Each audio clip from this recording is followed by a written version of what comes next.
Hello everyone, আসসালামু আলাইকুম। কি অবস্থা সবার? আশা করি সবাই সুস্থ এবং ভালো আছো। দেখতে পাচ্ছ যে জুবায়ের ভাই কিন্তু চলে আসছে এবং আজকে আমরা দারুণ এত গুরুত্বপূর্ণ একটা টপিক পড়ব যেটা আসলে বিশ্ববিদ্যালয়ের ভর্তি প্রস্তুতির জন্য খুবই খুবই গুরুত্বপূর্ণ একটা টপিক। ঠিক আছে, ওকে। সো আমার সাথে কারা কারা যুক্ত আছে একটু দেখে ফেলি আমি।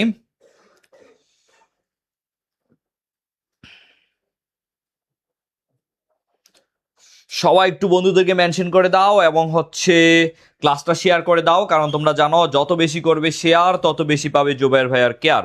ওকে, সো আবিদা সুলতান আমাদের সাথে আছে। ওয়ালাইকুম আসসালাম ভাইয়া। ডেইলি স্টাডি লাইফ আছে আমাদের সাথে। মাহফুজুর রহমান, আলহামদুলিল্লাহ ভাইয়া ভালো আছি, তোমরা কেমন আছো? মৃত্তিকা দাম, তারপর হচ্ছে আবু জাফর, ওকে ওকে, আবু জাফর, মোহাম্মদ সেলিম, রুনা আহমেদ, মাহবুব আলম, মিদুল। ওকে, সো আমাদের সাথে সবাই যুক্ত হয়ে গেছে, আমরা এখনই ক্লাসটা শুরু করে ফেলবো। আমি আবারও বলতেছি যে আজকের ক্লাসটা কিন্তু খুবই খুবই গুরুত্বপূর্ণ, কারণ তোমরা জানো যে বাংলাদেশের সংবিধান যারা যারা কোশ্চেন সলভ করছো, তোমরা জানো যে বাংলাদেশের সংবিধান এতই গুরুত্বপূর্ণ একটা টপিক যেখান থেকে কিন্তু প্রায় সব সময় প্রশ্ন থাকে। ওকে, আচ্ছা, তাহলে আমরা কথা না বাড়িয়ে ক্লাসটা শুরু করে ফেলবো।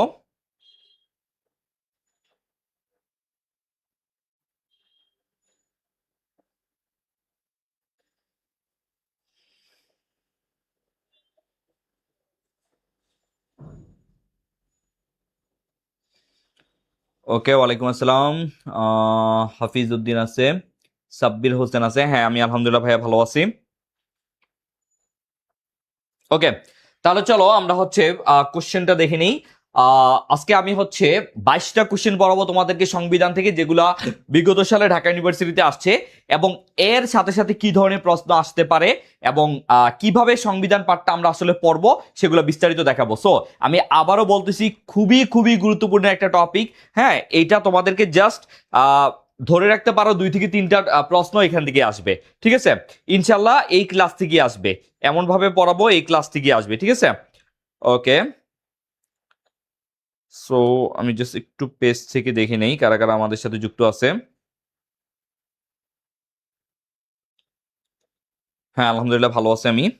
ওকে, তোমরা সবাই অ্যান্সার করে ফেলো, তোমরা সবাই অ্যান্সার করে ফেলো। দেখো প্রশ্নটা,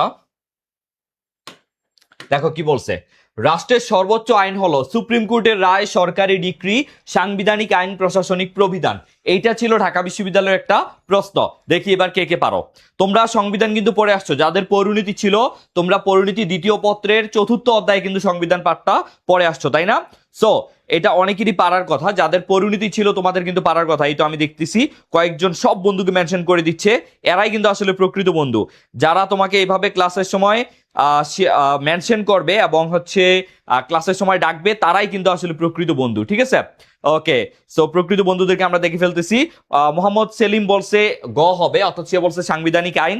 তারপর নুরা জান্নাত বলছে ক হবে সুপ্রিম কোর্টের রায়। ওকে, মারিয়াম রেফা বলছে সি হবে সাংবিধানিক আইন। নুরা জান্নাত ওকে ক বলছে। ভাই আপনার ক্লাস খুব ভালো লাগে, হাফিজ উদ্দিন, ধন্যবাদ ভাইয়া।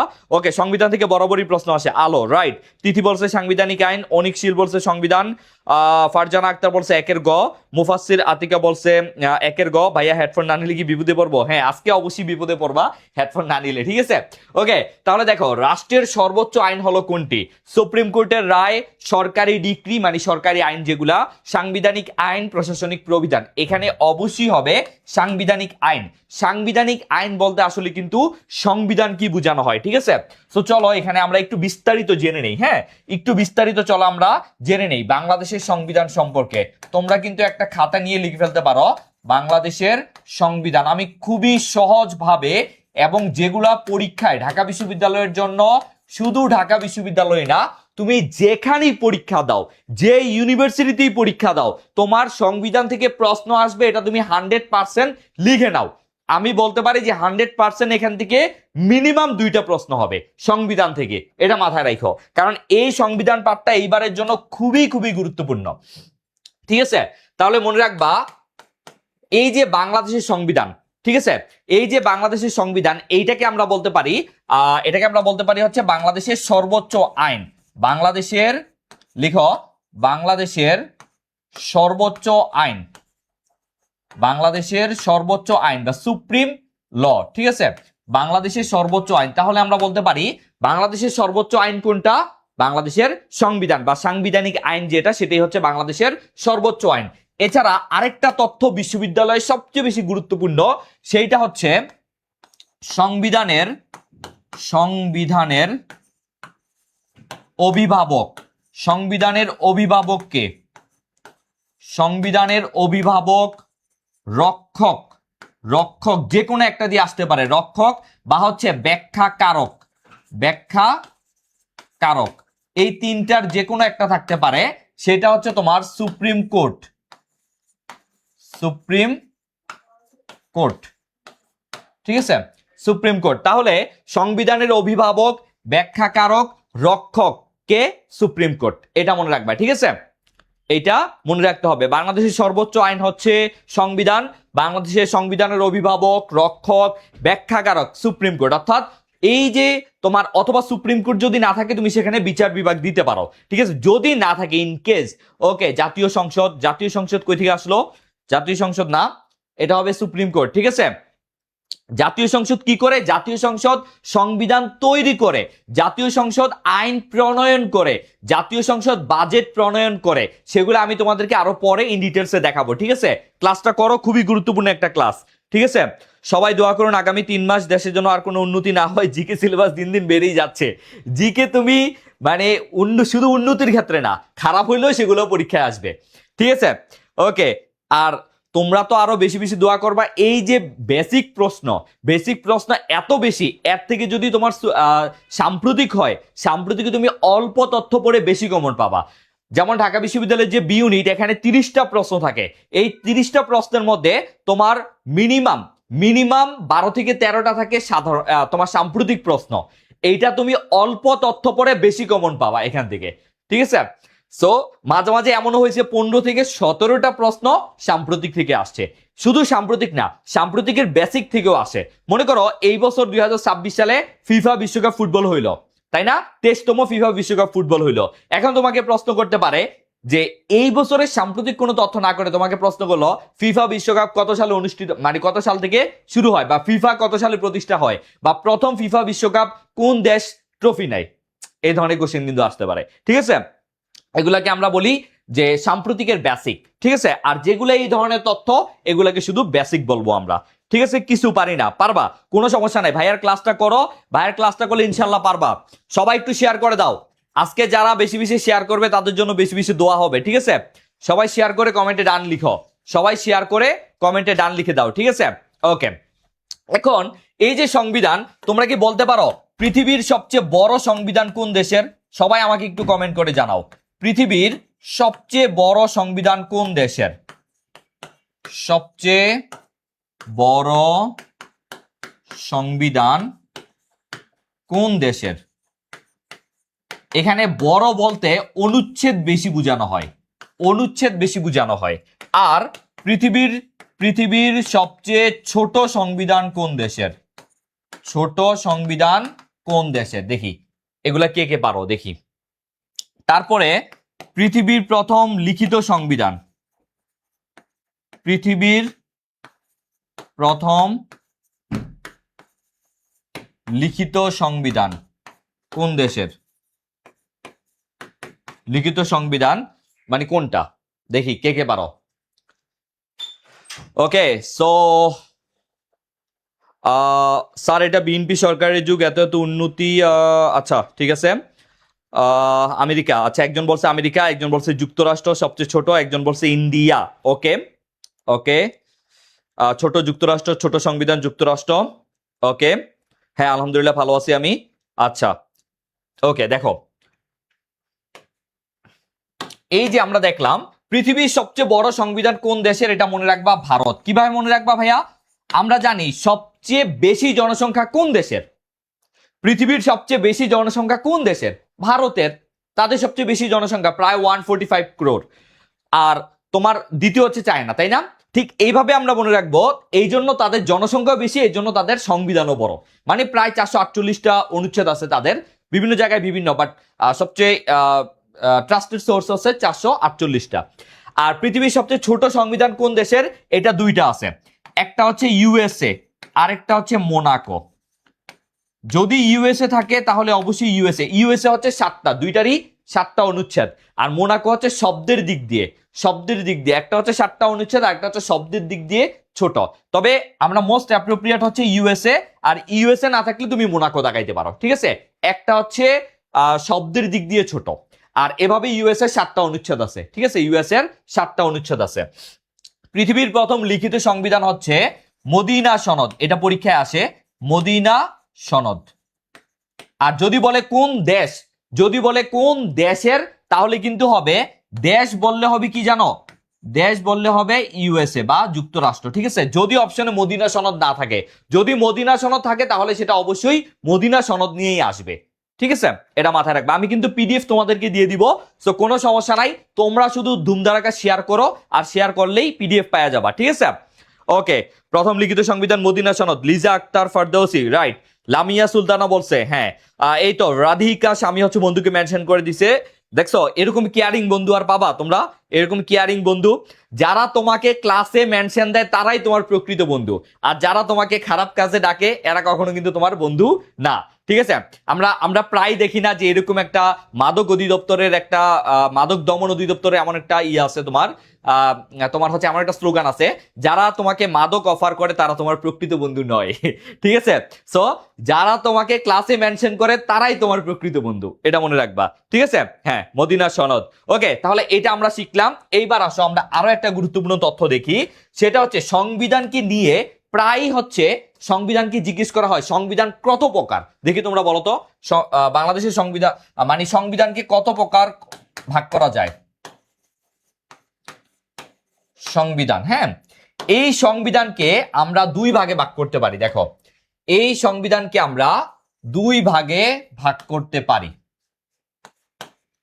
কয় ভাগে? দুই ভাগে। একটা হচ্ছে তোমার লিখিতের ভিত্তিতে, মনে রাখবা, লিখিতের ভিত্তিতে, লিখিতের ভিত্তিতে, ঠিক আছে। আরেকটা হচ্ছে তোমার সংশোধনের ভিত্তিতে, সংশোধনের ভিত্তিতে, ঠিক আছে। এই দুইভাবে আমরা সংবিধানকে ভাগ করতে পারি। এখন লিখিতের ভিত্তিতে কি কি দেখো, লিখিতের ভিত্তিতে আমরা দুই ভাগে ভাগ করতে পারি। যেমন একটা হচ্ছে তোমার লিখিত, লিখিত সংবিধান, আরেকটা হচ্ছে তোমার অলিখিত সংবিধান, অলিখিত সংবিধান। এইবার এই সংশোধনের ভিত্তিতে সংবিধানকে হচ্ছে আমরা আবার দুই ভাগে ভাগ করতে পারি, ঠিক আছে। একটা হচ্ছে তোমার সুপরিবর্তনীয়, সুপরিবর্তনীয় মানে সহজেই সংবিধানকে পরিবর্তন করা যায়। যেই সংবিধানকে বা যেই দেশের সংবিধানকে সহজেই পরিবর্তন করা যায় তাদেরকে বলা হয় সুপরিবর্তনীয়। আর যেই দেশের সংবিধানকে সহজেই পরিবর্তন করা যায় না তাদেরকে বলা হয় দুষ্পরিবর্তনীয়, দুষ্পরিবর্তনীয়। আমি আবারও বলতেছি যে আজকের ক্লাসটা তোমার জন্য হইতে পারে দারুণ একটা ক্লাস, যদি ক্লাসটা মনোযোগ দিয়ে করো, কারণ এই ক্লাস থেকে তুমি 2 থেকে 3টা প্রশ্ন কমন পাইতে পারো। এত গুরুত্বপূর্ণ একটা টপিকের ক্লাস, ঠিক আছে। হ্যাঁ, সংবিধান দুই প্রকার, একটা হচ্ছে লিখিত সংবিধান। সংবিধানকে আমরা দুই ভাগে ভাগ করতে পারি, একটা লিখিতের ভিত্তিতে আর একটা হচ্ছে সংশোধনের ভিত্তিতে। লিখিতের ভিত্তিতে আবার দুই ভাগে ভাগ করতে পারি, লিখিত অলিখিত। আর সংশোধনের ভিত্তিতে আমরা বলতে পারি সুপরিবর্তনীয়, দুষ্পরিবর্তনীয়, ঠিক আছে। দেখো, এবার তোমরা আমাকে বলো যে বাংলাদেশ সংবিধান কি লিখিত, অলিখিত, আর এই দুইটার মধ্যে কোনটা, আর এই দুষ্পরিবর্তনীয় সুপরিবর্তনের মধ্যে কোনটা? এটা তোমাদের জন্য একটা প্রি টেস্ট। বলো যে বাংলাদেশের সংবিধান এই চারটার মধ্যে কোন দুইটা, দেখি কে কে পারে। সুপরিবর্তন, হ্যাঁ, সুপরিবর্তন দুষ্পরিবর্তন পাচ্ছি। সাদিয়া আফরিন বন্ধুকে মেনশন করে দিছে, ওকে। ফাইজা মনি, হ্যাঁ, সুপরিবর্তন। এবার বলো বাংলাদেশ, মাহমুদা বলছে লিখিত, সূচনা সরকার বলছে লিখিত, সুমাইয়া আক্তার রিমা বলছে এমবি নাই, ক্লাস টাসকে রেকর্ড শুনতে হবে, ওকে, পরে করে নিও।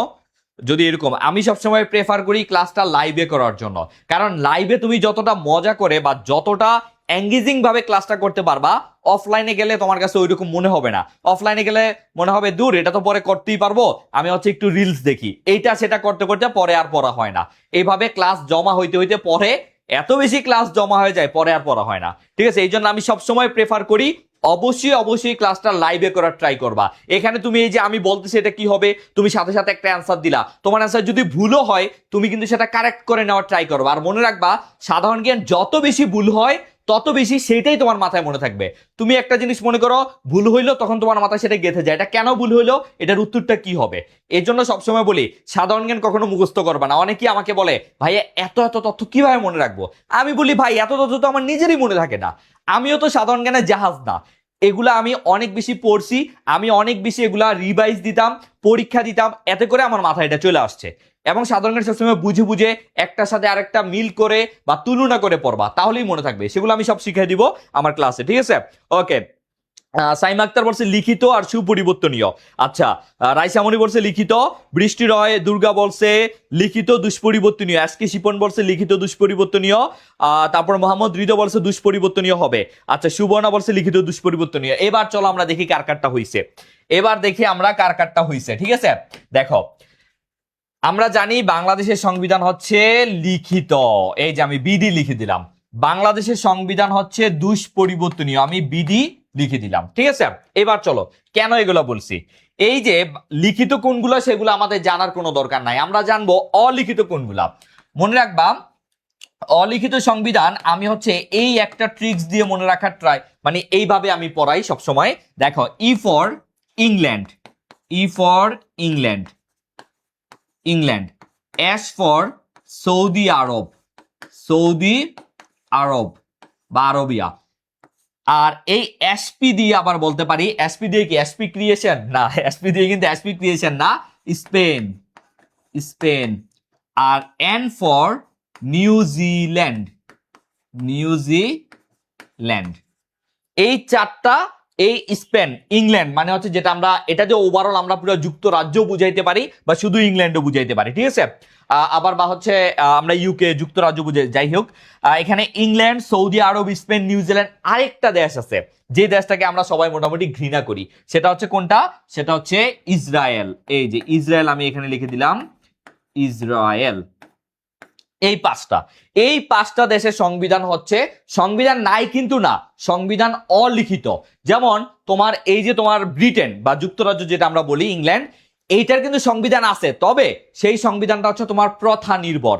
সেই সংবিধানটা হচ্ছে বিল অফ রাইটস, বিভিন্ন জিনিস মিলায়া মেনলি প্রথা নির্ভর সংবিধান হচ্ছে এই যুক্তরাজ্যের সংবিধানটা। এটা প্রায় পরীক্ষায় আসে, তোমরা অবশ্যই এটা পড়ে আসছো। প্রথা নির্ভর সংবিধান কোন দেশের? যুক্তরাজ্যের। তারপরে যে সৌদি আরব, তাদের কিন্তু সংবিধান নাই বিষয়টা এমন না, তাদের সংবিধান হচ্ছে কোরআন, তাদের সংবিধান হচ্ছে তোমার হাদিস, তাদের ইজমা কিয়াস এগুলোর ভিত্তিতে চলে। কিন্তু মেনলি তারা কোরআন অনুযায়ী হচ্ছে তাদের সংবিধান, মানে এই কোরআনটাই তাদের কাছে সংবিধান। তার মানে সংবিধান আছে কিন্তু সেটা অলিখিত বলা হয়, ঠিক আছে? তারপরে এই যে স্পেন, ইসরায়েল, নিউজিল্যান্ড, এই পাঁচটা সংবিধান হচ্ছে অলিখিত আমরা বলতে পারি, আর বাকি সবগুলাই লিখিত সংবিধান হবে, ঠিক আছে? তাহলে পাঁচটা দেশের সংবিধান অলিখিত আর বাকি সবগুলাই হচ্ছে লিখিত। তাহলে এই পাঁচটা মনে রাখলেই তোমার আর লিখিত মনে রাখা লাগবে না। এবার আসো সুপরিবর্তনীয়। সুপরিবর্তনীয় মানে হচ্ছে যা সহজেই পরিবর্তন করা যায়। মানে মনে করো যে কোনো দেশের সরকার চাইলো, কোনো দেশের সরকার চাইলো সাথে সাথে পরিবর্তন করে ফেলো, বিষয়টা এমন যা সহজেই পরিবর্তন করা যায়, এটা হচ্ছে সুপরিবর্তনীয়, ঠিক আছে? আর দুষ্পরিবর্তনীয় মানে হচ্ছে যা সহজে পরিবর্তন করা যায় না, যা সহজে পরিবর্তন করা যায় না।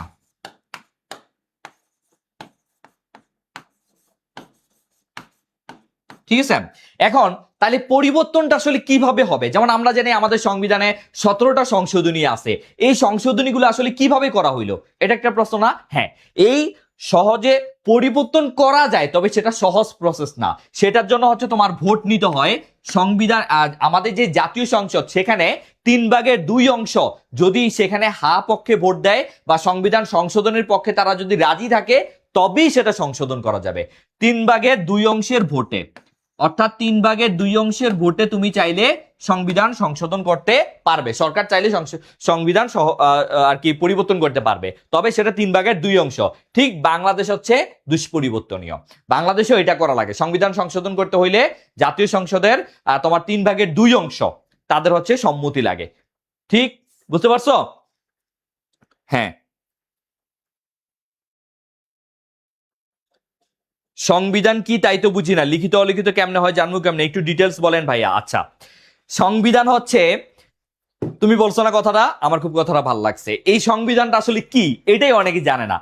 দেখো, তুমি এখানে শিখতে আসছো আমার কাছে, এখন তুমি অনেক কিছু নাই জানতে পারো, এইটা অনেকে লজ্জায় বলে না যে ভাই এটা তো আমি জানি না, কিন্তু এটা তোমাকে জানতে হবে। তুমি আমার কাছে কেন আসছো? জানার জন্য আসছো। তোমাকে মানে এখান থেকে আমি যে তোমাকে একদম সবাইকে চান্স পাওয়াই দিতে পারবো ঢাকা ইউনিভার্সিটিতে, বিষয়টা কিন্তু এমন না। যেটা সত্য আমি সেটাই বলো। অনেকে বলে 100% কমন, আমি যা পড়াবো 100% কমন, কিন্তু আমি এটা কখনোই বলি না। কারণ ভাই, আমি পড়াইলে কমন পড়ে ঠিক আছে, কিন্তু আমি কখনো এই গ্যারান্টি দেই না। ঠিক আছে? তো তোমরা আসছো আমার কাছে শিখতে, সেই শিখাটা যেটা না বুঝবো সেটা আমাকে বলবা, সেটা আমি বুঝিয়ে দিব। চলো, এখন সংবিধান বুঝতে হইলে প্রথমে আমাদেরকে চলে যেতে হবে একটু পিছনের দিকে, ইতিহাস। চলো সংবিধানের ইতিহাসটা একটু দেখি, সংবিধানের ইতিহাসটা চলো একটু দেখি। হ্যাঁ, সংবিধানের ইতিহাস খুব দারুণ পড়া। তোমরা জাস্ট একটু যদি ক্লাসটায় মনোযোগ রাখো তাহলে দেখবা যে হচ্ছে একদম পানির মতো সহজ হয়ে যাবে, জাস্ট পানির মতো সহজ হয়ে যাবে। দেখো, সংবিধানের ইতিহাস আমরা জানি 1972 সালের যে 1971 সালের 16 ডিসেম্বর বাংলাদেশ স্বাধীন হইল, কিন্তু শেখ মুজিবুর রহমানকে কিন্তু তখনও পাকিস্তানের করাচির মিয়ানওয়ালি কারাগার থেকে ছাড়া হয় নাই, বা তিনি ছাড়া পান নাই। তারপর তিনি 8 তারিখ তাকে তাকে হচ্ছে মুক্তি দেওয়া হয়, এবং তিনি হচ্ছে লন্ডন থেকে ভারত হয়ে তারপর বাংলাদেশে আসেন 10 তারিখ। 10ই জানুয়ারি তার স্বদেশ প্রত্যাবর্তন দিবস। যদিও এগুলো এখন আর পরীক্ষা আসবে না, তাই এগুলো আমরা পড়বো না। তবে তিনি 10 তারিখ বাংলাদেশে আসেন 1972 সালের। তারপর দিনই অর্থাৎ 11 জানুয়ারি কি করছেন সেটা গুরুত্বপূর্ণ। চলো সেটা একটু দেখি। 11 জানুয়ারি, দেখো তোমাদের লেখা লাগবে না, আমি এগুলার পিডিএফ দিয়ে দিব, আবার তোমরা চাইলে এগুলো লিখতে পারো। ঠিক আছে? এগুলা সবই 1972 সালের। ঠিক আছে? 11 জানুয়ারি দেখো, গণপরিষদ আদেশ, এই গণপরিষদ আদেশ জারি করে, গণপরিষদ আদেশ জারি করে কে? শেখ মুজিব। এটা মনে রাখবা। কেন তিনি এটা জারি করছিল? কারণ আমরা দেখছিলাম না 1971 সালের 10ই এপ্রিল প্রথম যেই হচ্ছে অস্থায়ী রাষ্ট্রপতি হয়, সেটা রাষ্ট্রপতি কে ছিলেন? মুজিবনগর সরকারের রাষ্ট্রপতি কে ছিল? শেখ মুজিবুর রহমান। তাইলে তখনই কিন্তু বাংলাদেশের রাষ্ট্রপতি কে ছিল? শেখ মুজিবুর রহমান। তাহলে 11 জানুয়ারি গণপরিষদ আদেশ জারি করে শেখ মুজিব, কারণ শেখ মুজিব তখন রাষ্ট্রপতি ছিল। তারপরে আসো 23শে মার্চ, এইটা বেশি গুরুত্বপূর্ণ। এখন আমরা জানি 1940 সালে 23শে মার্চ লাহোর প্রস্তাব হয়েছিল, তো সেইখান থেকে 23শে মার্চ পাকিস্তানের জন্য একটা গুরুত্বপূর্ণ দিবস ছিল, তারপর বাংলাদেশের জন্য একটা গুরুত্বপূর্ণ দিবস ছিল। এই 23শে মার্চ হচ্ছে তোমার, ও সরি, আমি একটু ভুল করে ফেলছি। এটা হচ্ছে তোমার অস্থায়ী সংবিধান আদেশ। এটা হচ্ছে তোমার অস্থায়ী সংবিধান আদেশ, মানে অস্থায়ী সংবিধান আদেশ, অস্থায়ী সংবিধান আদেশ। এইটা হচ্ছে এইটা। ঠিক আছে? তিনি হচ্ছে, যেহেতু বাংলাদেশে কোনো সংবিধান ছিল না, তখনও কিন্তু বাংলাদেশে কোনো সংবিধান ছিল না, এই জন্য তিনি একটা অস্থায়ী সংবিধান, মানে এই সময়টাতে একটা অস্থায়ী সংবিধান দরকার ছিল, সেই জন্য তিনি একটা অস্থায়ী সংবিধান আদেশ জারি করে, যেহেতু বাংলাদেশে কোনো সংবিধান ছিল না। এই জন্য 23শে মার্চ হচ্ছে গণপরিষদ আদেশ জারি করেন। গণপরিষদ আদেশ জারি করেন কে? জারি করেন আবু সাইদ চৌধুরী। কেন করেন? কারণ এই আবু সাইদ চৌধুরী তখনকার সময়ে রাষ্ট্রপতি ছিলেন। শেখ মুজিবুর রহমান অস্থায়ী যেই তোমার সংবিধান আদেশ জারি করেন, এটা জারি করে তিনি কিন্তু নিজে রাষ্ট্রপতি পদ থেকে সরে দাঁড়ায় তিনি কিন্তু সেটাকে কি করেন? তিনি হচ্ছে সেটাকে মন্ত্রী পরিষদ শাসিত বা প্রধানমন্ত্রীর পদটা নেন। ঠিক আছে? ওকে, হ্যাঁ। তাহলে এই যে গণপরিষদ আদেশ জারি করে কে? আবু সাইদ চৌধুরী। তখন তিনি আবার রাষ্ট্রপতি হয়ে যান 23শে মার্চ। তারপরে আসো 10 এপ্রিল। এখন তোমরা বলবা ভাইয়া গণপরিষদ কি? এই যে গণপরিষদ কি? মনে রাখবা, গণপরিষদ মানে হচ্ছে বাংলাদেশের প্রথম স্বাধীন ও সার্বভৌম আইন পরিষদ। যেই আসলে গণপরিষদ তৈরি হয় সংবিধান তৈরি করার জন্য। তাহলে বাংলাদেশের সংবিধান কিন্তু তখনও হয় নাই। তাহলে প্রথমে শেখ মুজিবুর রহমান অস্থায়ী সংবিধান আদেশ জারি করেন, কারণ বাংলাদেশের সংবিধান নাই, এখন একটা অস্থায়ী ভাবে চলতে হবে। তারপর 23শে মার্চ গণপরিষদ আদেশ জারি করে আবু সাইদ চৌধুরী। তারপর 10ই এপ্রিল এই গণপরিষদের প্রথম বৈঠক বসে। মনে রাখবা, গণপরিষদের প্রথম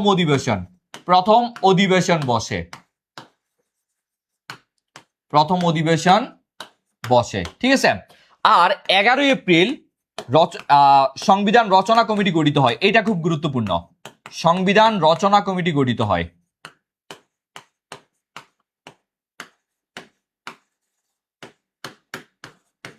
সংবিধান রচনা কমিটি গঠন, ঠিক আছে।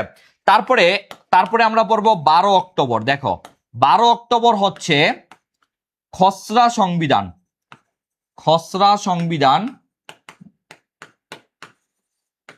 এই যে রচনা কমিটি গঠন করছে যাদেরকে, তারা একটা খসড়া সংবিধান কি করেন, গণপরিষদে উত্থাপন করেন। এখন তুমি বলবা ভাইয়া এই খসড়া সংবিধান এটা আবার কি, তাই না? এই খসড়া সংবিধান আবার কি? খসড়া সংবিধান মানে হচ্ছে, ধরো তুমি তোমার বাবা যখন বাজারে যায় তখন তোমার মা একটা কি লিখে দেয়, একটা চোতা লিখে দেয় না, যে এত কেজি ডাল, এত কেজি আলু, এত কেজি পেঁয়াজ, এগুলো আনা লাগবে। তো তোমার বাবা কি এক্সাক্ট ততটুকুই আনে? ততটুকু কিন্তু আনে না। দেখবা মাঝে মাঝে দেখবা যে তার কাছে মনে হয়েছে আজকে লেবুর দাম কম বা আলুর দাম একটু বেশি, তখন তিনি লেবু একটু বেশি আনেন, আলু একটু কম আনেন।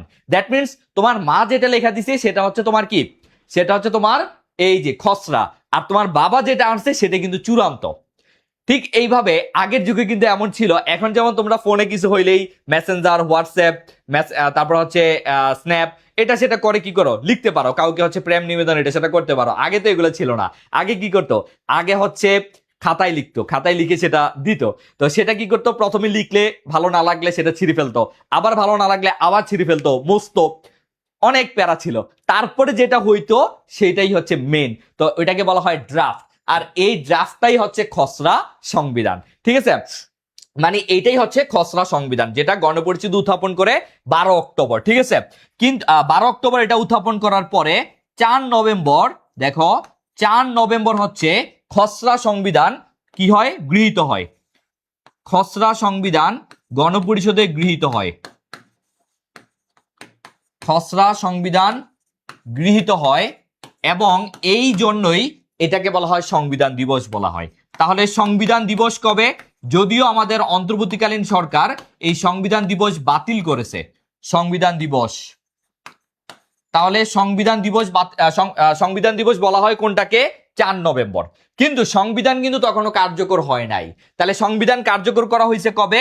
তারা চাইলে আরো আগেই করতে পারতো, কিন্তু যেহেতু 1972 সালের 16ই ডিসেম্বরে আমাদের সংবিধানের 1 বছর, মানে আমাদের বিজয় দিবসের 1 বছর পূর্তি হবে, সেই দিনটাকে আরো বেশি সুন্দর এবং আকর্ষণীয় করার জন্য 16ই ডিসেম্বর সেই সংবিধান কার্যকর করা হয়।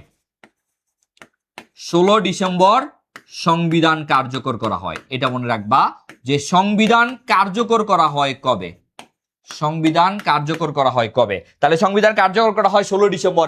আর যেহেতু আমাদের সংবিধান কার্যকর হয়েই গেছে, সংবিধান হচ্ছে তোমার একটা রাষ্ট্রের দর্পণ।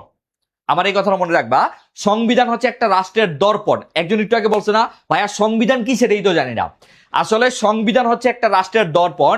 সেই রাষ্ট্রের শাসন ব্যবস্থা কেমন, সেই রাষ্ট্রের শাসন ব্যবস্থা কি রাষ্ট্রপতি শাসিত না মন্ত্রী পরিষদ শাসিত, সেই রাষ্ট্রে কার কেমন ক্ষমতা, সেই রাষ্ট্রের জাতীয় সংসদ কি এককক্ষ না দ্বিকক্ষ, সেই রাষ্ট্রের তোমার হচ্ছে যে আইন বিভাগ, শাসন বিভাগ, বিচার বিভাগ, তাদের কাজ কেমন, তারপর হচ্ছে তোমার সেখানে সাংবিধানিক সংস্থা, সাংবিধানিক পদ কোনগুলা, এই যাবতীয় বিচার বিভাগ, আইন বিভাগ, শাসন বিভাগ, এই সকল মন্ত্রণালয়ের কাজ সহ পুরো একটা বাংলাদেশ কিভাবে চলবে সেইটার সবকিছু লেখা আছে সেই সংবিধানে। ইভেন কোনো মানুষ হচ্ছে তোমার হচ্ছে ক্রাইম করলে সেটার কি বিচার হবে, কতদিনের কেমনে কি বিচার হবে, এই সব কিছু কিন্তু সেই সংবিধানে লেখা থাকে। এই জন্য সংবিধানকে বলা হয় একটা রাষ্ট্রের দর্পণ। বুঝতে পারছো? তাহলে যেহেতু সংবিধান কার্যকর হয়েই গেছে, তাইলে তো আমার হচ্ছে আর ইয়ে লাগবে না, কি বলে, আমার হচ্ছে গণপরিষদ আর লাগতেছে না। তাইলে গণপরিষদ বিলুপ্ত হয় কবে? গণপরিষদ বিলুপ্ত হয় 16 ডিসেম্বর।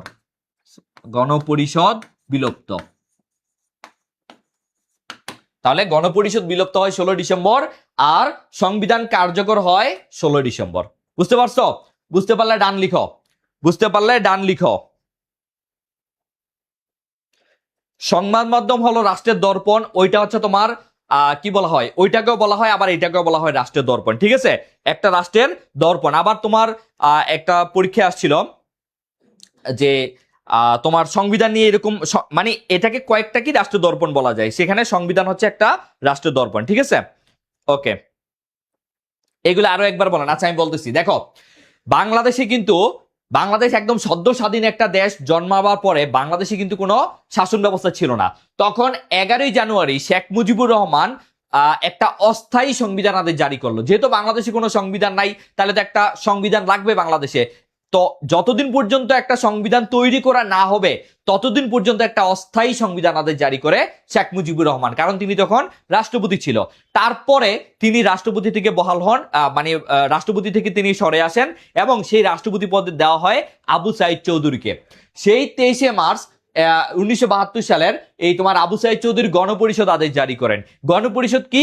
গণপরিষদ হচ্ছে বাংলাদেশের একটা প্রথম একটা হচ্ছে তোমার আইন পরিষদ, যেই আইন পরিষদটা তৈরি হয় সংবিধান তৈরি করার জন্য।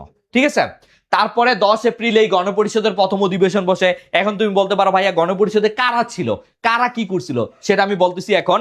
তারপরে 11 এপ্রিল সংবিধান রচনা কমিটি গঠন করা হয়, যে 34 জন মিলে সংবিধান গঠন করে। তারপরে 12 অক্টোবর খসড়া সংবিধান গণপরিষদ উত্থাপন করা হয়। তারপরে 4 নভেম্বর সেই খসড়া সংবিধানকে গৃহীত করা হয় এবং সেটাকে বলা হয় সংবিধান দিবস। আর 16 ডিসেম্বর হচ্ছে সংবিধান কার্যকর, গণপরিষদ বিলুপ্ত করা হয়। এবার আসো গণপরিষদ কি সেটা আমি একটু বুঝাই। দেখো, আচ্ছা এটা আমরা একটু পরে দেখতেছি। এই যে গণপরিষদটা কি সেটা একটু দেখাই, চলো। গণপরিষদ, এই যে গণপরিষদ, এই গণপরিষদকে বলা হয় বাংলাদেশের প্রথম স্বাধীন আইন পরিষদ। বাংলাদেশের প্রথম আইন পরিষদ, সংবিধান তৈরি করার জন্য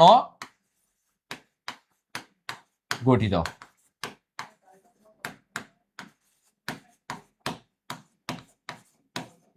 এটা হচ্ছে তোমার সংবিধান তৈরির জন্য এই গণপরিষদ গঠিত হয়। ঠিক আছে, এবার আসো এই যে গণপরিষদ কাদের নিয়ে গঠিত হইল।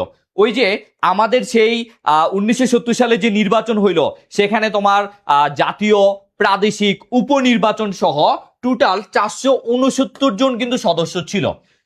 এই 469 জনের মধ্যে কেউ মনে করো হচ্ছে মুক্তিযুদ্ধের সময় মারা গেছে, কেউ মনে করো বাংলাদেশ ছেড়ে চলে গেছে, কেউ পাকিস্তানে দালালি করছে, কেউ পাকিস্তানে চলে গেছে, অনেকে পঙ্গু হয়ে গেছে। এরকম টোটাল 66 জন বাদ গিয়ে থাকে কয়জন? 403 জন। এই 403 জন ছিল সদস্য। তাইলে 469 জনের মধ্যে 403 জন সদস্য ছিল এই গণপরিষদের। বুঝতে পারছো? তাহলে গণপরিষদের সদস্য ছিল কয়জন? 403 জন। এই 403 জনই গণপরিষদে বসে। 23শে মার্চ হচ্ছে একটা ওই যে গণপরিষদ আদেশ জারি করছে আবু সাইদ চৌধুরী। তারপরে সেটার প্রথম অধিবেশন বসে 10 এপ্রিল। সেই 10 এপ্রিলে তারা বসছে এবং 11 এপ্রিলে হচ্ছে তারা সংবিধান রচনা কমিটি গঠিত করছে। সেটা আমি পরে যাচ্ছি। তো এই যে আইন পরিষদ বা গণপরিষদ, এইটার কাজই হচ্ছে সংবিধান তৈরি করা। এবং এখানে সদস্য ছিল 403 জন। এখানে তোমার সভাপতি পদে কে ছিল বা সংসদ নেতা হিসেবে কে ছিল এগুলো তো তোমরা জানো। হ্যাঁ, মানে এগুলো আমরা ধীরে ধীরে আসবো। ঠিক আছে, সো এগুলো এখন পড়া লাগবে না। তবে এতটুকু মনে রাখতে পারো, আমাদের সংবিধান রচনা কমিটি এটা সম্পর্কে আরো ডিটেলস আমরা পরবর্তীতে পড়াবো, যেহেতু এখান থেকে প্রশ্ন একটু কম আসে, তাই এটা আমরা যখন আমাদের মেইন ক্লাস সেখানে আমরা পড়বো। ঠিক আছে, এই গণপরিষদের প্রথম স্পিকার কে ছিল সেটা একটু জেনে রাখি। প্রথম স্পিকার ছিল শাহ আব্দুল হামিদ। শাহ আব্দুল হামিদ। আর ডেপুটি স্পিকার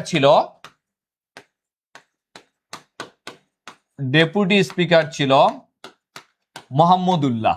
এই দুইটা জিনিস জেনে রাখবা, তাহলেই হবে।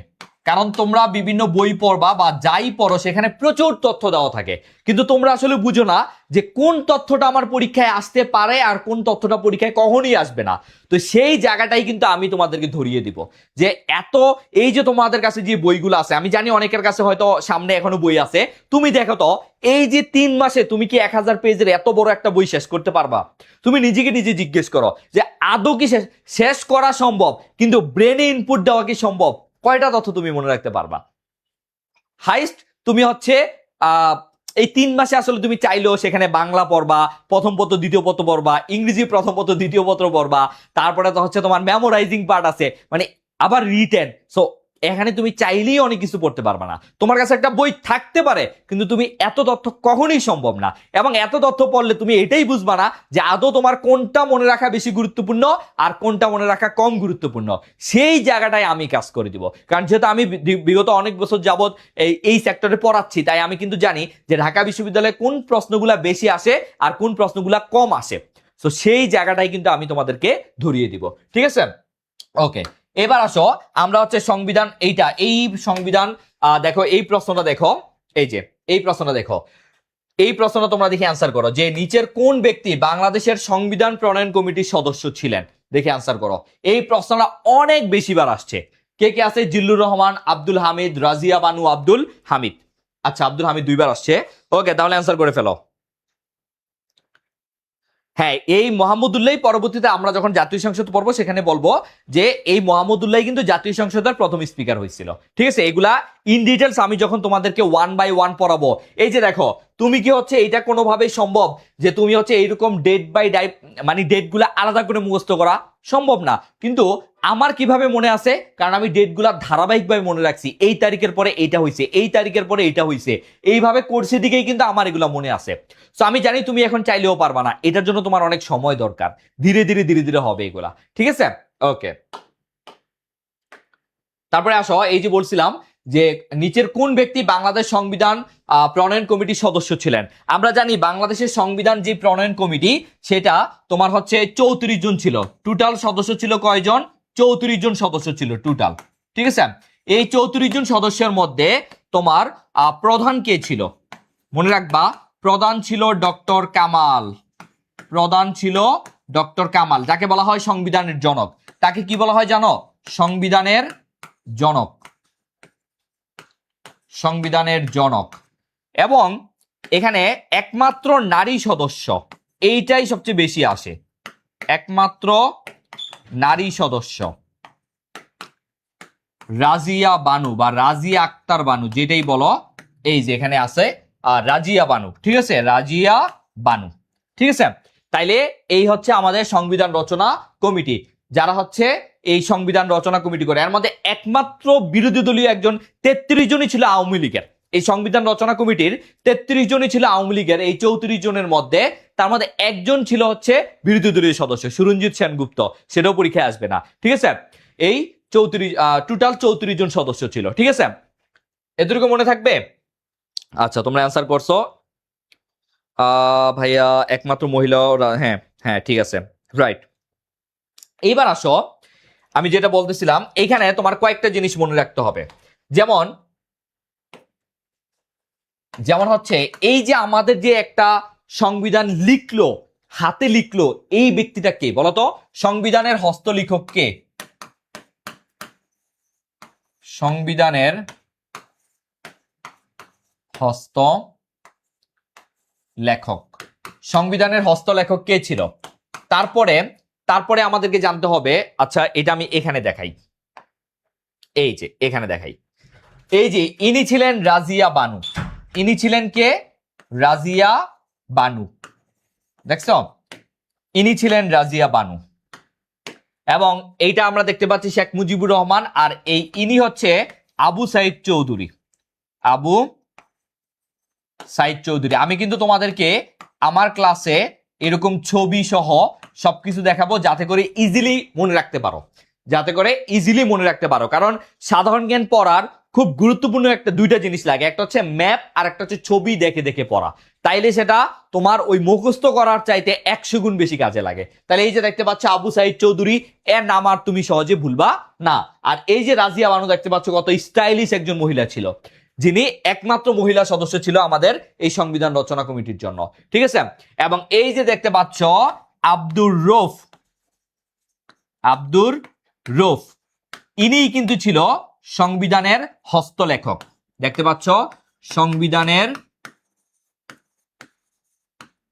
হস্তলেখক মানে হাতে লেখছে আর কি, ঠিক আছে? আর এই যে সংবিধানের হস্তলেখক তিনি, এই যে হাতে লেখা সংবিধানটা, সেটা কিন্তু এখনো তোমার জাতীয় জাদুঘরে সংরক্ষিত আছে। এটা পরীক্ষায় আসে যে বাংলাদেশ সংবিধানের যে হাতে লেখা যে সংবিধান সেটা কোথায় আছে, সেটা কিন্তু এখনো জাতীয় জাদুঘরে সংরক্ষিত আছে। তারপরে আসো এই যে আমাদের যে এই হাতে লেখা সংবিধানটা, এটা হচ্ছে হাতে লেখা সংবিধান। এখন তোমার এই হাতে লেখা সংবিধানটাকে এটা কিন্তু হচ্ছে তোমার একটু অঙ্গসজ্জা করছে। ও সরি, এটা তো জয়নুল আবেদিন, আমি এখানে এটা আব্দুর রউফ না, এটা জয়নুল আবেদিন। আমি হচ্ছে আব্দুর রউফের ছবিটা এখানে আনি নাই। আচ্ছা, এটা হচ্ছে জয়নুল আবেদিন, ঠিক আছে, জয়নুল আবেদিন।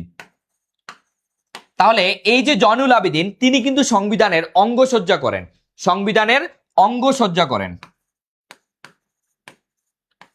অঙ্গসজ্জা করেন। তাহলে সংবিধানের অঙ্গসজ্জা করেন কে? জয়নুল আবেদিন। এখন তোমরা বলবো ভাইয়া অঙ্গসজ্জা আবার কি, তাই না?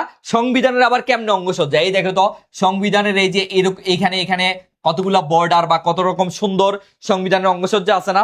তো বিষয়টা হচ্ছে এমন, তোমরা দেখবা যে প্রায় দেখবা যে পরীক্ষার খাতায় কি হয়, যে ছেলেরা কি করে, 1 নাম্বার প্রশ্নের উত্তর এরকম লেখার পর একটা দাগ দিয়ে তারপর লেখা শুরু করে দেয়, ক খ এরকম। আর মেয়েরা কি করে, মেয়েরা এরকম করে, এরকম এরকম করে, এরকম এরকম করে। এটা কিন্তু আমার বাস্তব অভিজ্ঞতা, ঠিক আছে? আমি কিন্তু দেখছি যে আমার সাথে একটা মেয়ে বসছিল আমার এসএসসি পরীক্ষার সময়, তখন আমি লিখে সময় পাচ্ছি না, আর ওই মেয়ে দেখি এরকম এরকম করে, কত সুন্দর করে ডিজাইন করে তারপর লিখতেছে। তো মেয়েদের কিন্তু এগুলা হয়, ঠিক আছে? আমার ফুফুর নাম রাজিয়া, এই তো তোমার এই তথ্য মনে থাকবে। হ্যাঁ, আমার এই ফুফুর তোমার এই জিনিসটা কিন্তু মনে থাকবে, ঠিক আছে? ওকে,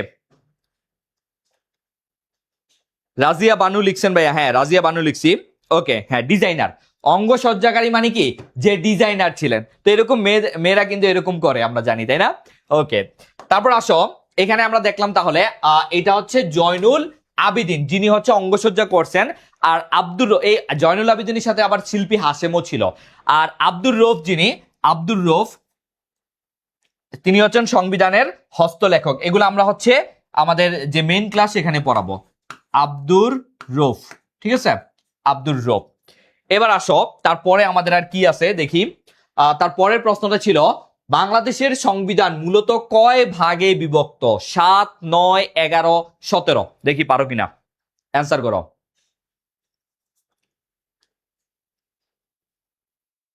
ওকে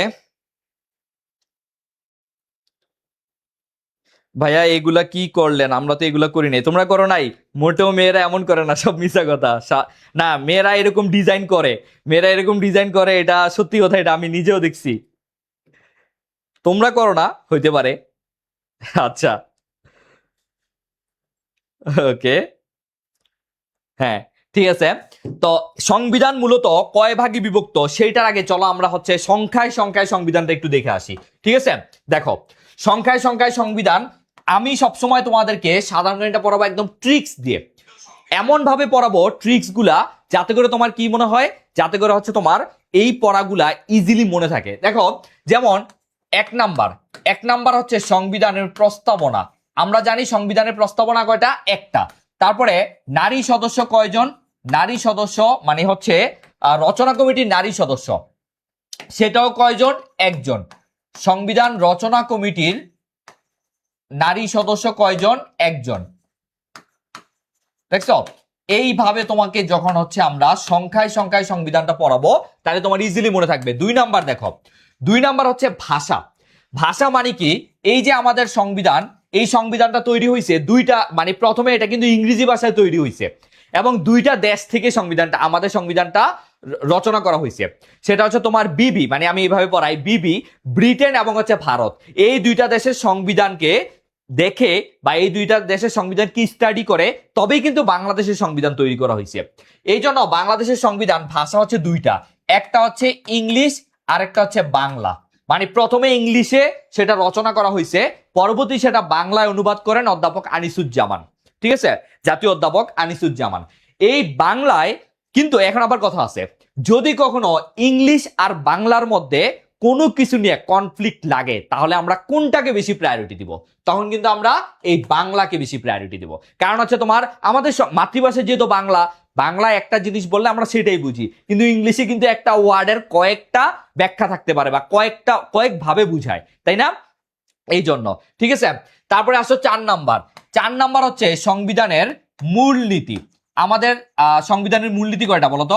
4টা। কি কি?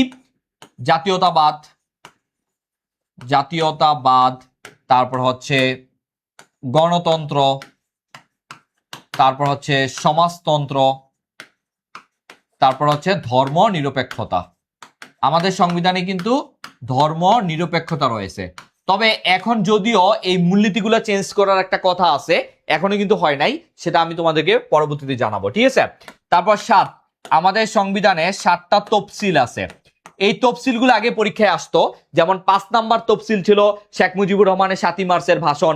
তারপরে 6 নাম্বার তফসিল ছিল তোমার 10ই এপ্রিল, যেই আমাদের হচ্ছে অস্থায়ী রাষ্ট্রপতির স্বাধীনতার ঘোষণাপত্র। আর হচ্ছে তোমার 26শে মার্চের যেই শেখ মুজিবুর রহমানের স্বাধীনতার ঘোষণা, সেটা ছিল 6 নাম্বার তফসিলে। আর 7 নাম্বারে ছিল স্বাধীনতার ঘোষণাপত্র, ঠিক আছে। এই 7 নাম্বারটাই তোমার বারবার পরীক্ষায় আসে, তো সেগুলো আমি দেখাবো, ঠিক আছে। তারপর আসো 11 নাম্বার। এই 11 নাম্বারে আছে অধ্যায় বা ভাগ। আমাদের সংবিধানের অধ্যায় বা ভাগ কয়টা? অধ্যায় বা ভাগ হচ্ছে 11টা। 13টা পরিচ্ছেদ আছে, সেটা পরীক্ষায় আসবে না। আমাদের সংবিধানের 17টা আছে সংশোধনী, এটা মনে রাখবা। সংশোধনী কয়টা? 17টা আছে সংশোধনী। তারপর 34 কি? 34 হচ্ছে আমাদের রচনা কমিটির সদস্য, সংবিধান রচনা কমিটির সদস্য, ঠিক আছে। তারপরে 34 গেল। এবার আসো 60। 60টা হচ্ছে আমাদের কোরাম সদস্য। এখন তোমরা বলবো ভাইয়া কোরাম আবার কি? কোরাম মানে হচ্ছে, তোমরা হচ্ছে স্কুল কলেজে থাকতে কোরাম করতা না? যারা একটু বেশি মনে করা হচ্ছে যারা একটু বেশি পশ, তাদের একটা কোরাম। যারা গান টান গায় তাদের একটা কোরাম। যারা হচ্ছে ব্যাক বেঞ্চার, তাদের একটা কোরাম। যেমন আমি অলওয়েজ ব্যাক বেঞ্চার, তা আমি অলওয়েজ ব্যাক বেঞ্চার একটা কোরাম করি। তোমরাও মেবি করতে পারো, তাই না? তো এইটা কিন্তু এই কোরাম না, এটা হচ্ছে জাতীয় সংসদে যতক্ষণ পর্যন্ত সর্বনিম্ন 60 জন হচ্ছে তোমার এমপি বা মেম্বার অফ পার্লামেন্ট উপস্থিত না হবে, ততক্ষণ পর্যন্ত জাতীয় সংসদের অধিবেশন শুরু হবে না। এটাই হচ্ছে কোরাম সদস্য, ঠিক আছে। তারপরে আসো 60 কোরাম সদস্য, এবং তারপরে আমরা বলতে পারি 153। 153টা হচ্ছে অনুচ্ছেদ। 153টা হচ্ছে অনুচ্ছেদ। আচ্ছা, এখানে আমরা বলতে পারি 93টা হচ্ছে হস্তলিখিত পৃষ্ঠা। এই যে আমাদের সংবিধান লিখা হইল, এখানে কয়টা পৃষ্ঠা ছিল? হস্তলিখিত পৃষ্ঠা ছিল 93টা, আর 108 বা 9 স্বাক্ষর সহ পৃষ্ঠা। স্বাক্ষর সহ হস্তলিখিত পৃষ্ঠা সংবিধানের, ঠিক আছে। এখানে আমি 108 বা 9 কেন লিখলাম, দাঁড়াও বুঝাচ্ছি। আসলে বিভিন্ন পরীক্ষায় দেখা গেছে অপশনে শুধু 108 থাকে, আবার বিভিন্ন পরীক্ষা অপশনে 109 দেয়। এই জন্য আমি দুইটাই রাখছি। তবে মোস্ট অ্যাপ্রোপ্রিয়েট হচ্ছে 108। 108 না থাকলে তুমি 109 দিতে পারো, আর দুইটাই থাকলে তুমি হচ্ছে 108ই অবশ্যই দিবা, ঠিক আছে। তো এই ধরনের কনফিউশন গুলা বা এই ধরনের যে জিনিসগুলো আছে, এগুলা হয়তো তোমরা এক এক বইতে যদি 2-3টা বই পড়ো, আমি অবশ্যই বলবো যে 2-3টা বই পড়ার কোনো দরকার নাই। একটা বই পড়ো, একটা বই ভালো করে পড়বা, আর আমরা তো আছি, আমাদের ক্লাসগুলো করবা, এনাফ, আর কিছু লাগবে না, ঠিক আছে। আমাদের লেকচার শিট আছে, তুমি চাইলে আমাদের শুধু লেকচার শিট পড়লেও হবে, ঠিক আছে। কারণ আমাদের কিন্তু প্রায় প্রত্যেক বছরই আমাদের হচ্ছে শুধু আমাদের ক্লাসগুলো থেকেই কিন্তু 25টা-26টা কমন পড়ে, ঠিক আছে। যেমন আমি বাংলাদেশ পাঠটা পড়াই এবং তোমাদের ফাহাদ ভাই হচ্ছে ইন্টারন্যাশনাল পাঠটা পড়ায়, তো আমাদের ক্লাসগুলো থেকে সবসময় 24টা, 25টা, 26টা এরকম করে কমন পড়ে 30টার মধ্যে, যেটা কিন্তু তুমি ওই 1000 পেজের বই পড়েও কমন পাবা না এত। কারণ তারা তো সাম্প্রতিক এটা সেটা আরো কত বই বের করে, শেষের দিক দিয়ে আবার আরেকটা বই বের করে, হ্যাঁ, ফাইনাল সাজেশন। তো আমরা কিন্তু এত কিছু দেই না, আমরা যেগুলা পড়াই এগুলা সব মিলে তোমার 100 পেজও হবে না, আর সেখান থেকে চিন্তা করে এতগুলা কমন, ঠিক আছে। ওকে, স্বাক্ষর সহ হস্তলিখিত পৃষ্ঠা, ডান। ওকে, ঠিক আছে। এবার আসো, তাহলে আমরা একটু আগে যেই জিনিসটা দেখলাম যে এখানে কি বলছে, বাংলাদেশের সংবিধান মূলত কয় ভাগে বিভক্ত। তাহলে আমরা কিন্তু এই যে দেখো, এই যে সোনামণিরা দেখো, আমরা কিন্তু এখানে বলে আসছি আমাদের 11টা অধ্যায় বা ভাগ আছে। আমাদের সংবিধানে 11টা অধ্যায় বা ভাগ আছে। তাহলে এটার আনসার কি হবে? 11 হবে, ঠিক আছে। অ্যান্সার হবে 11। ওকে, তারপরের কোশ্চেনটা দেখি। তারপরের কোশ্চেনে বলা হয়েছে বাংলাদেশের সংবিধানে যে ভাগে মৌলিক অধিকার বর্ণিত আছে। এইটা আমি যখন পরীক্ষা দিছি তখন এই প্রশ্নটা ছিল, ঠিক আছে। আমি যখন পরীক্ষা দিছিলাম তখন এই প্রশ্নটা ছিল। শেষের লেখা দুইটা বোঝা যায় না। আচ্ছা, হস্তলিখিত পৃষ্ঠা 93 আর স্বাক্ষর সহ হস্তলিখিত পৃষ্ঠা, মানে ওইখানে কিন্তু তোমার সবাই ওই যে 403 জন গণপরিষদের সদস্য, সেখান থেকে 4 জন স্বাক্ষর করে নাই, 399 জন স্বাক্ষর করছে। সেই 399 জনের স্বাক্ষর সহ 108টা পৃষ্ঠা হয়েছে। ঠিক আছে, শুধু সংবিধান, হাতে লেখা সংবিধান হয়েছে 93 পৃষ্ঠা, আর সেটা স্বাক্ষর সহ, সবার স্বাক্ষর সহ সেটা হয়েছে 108 পেজ। তবে 4 জন সেখানে স্বাক্ষর করে না, এটা মনে রাখবা। 399 জন স্বাক্ষর করছিল 403 জনের মধ্যে। ঠিক আছে, ওকে। সবাই বলতেছো তৃতীয় তৃতীয়, ওকে, এটার আনসার হচ্ছে তৃতীয়। কিভাবে তৃতীয়, চলো আমরা একটু দেখে নিই।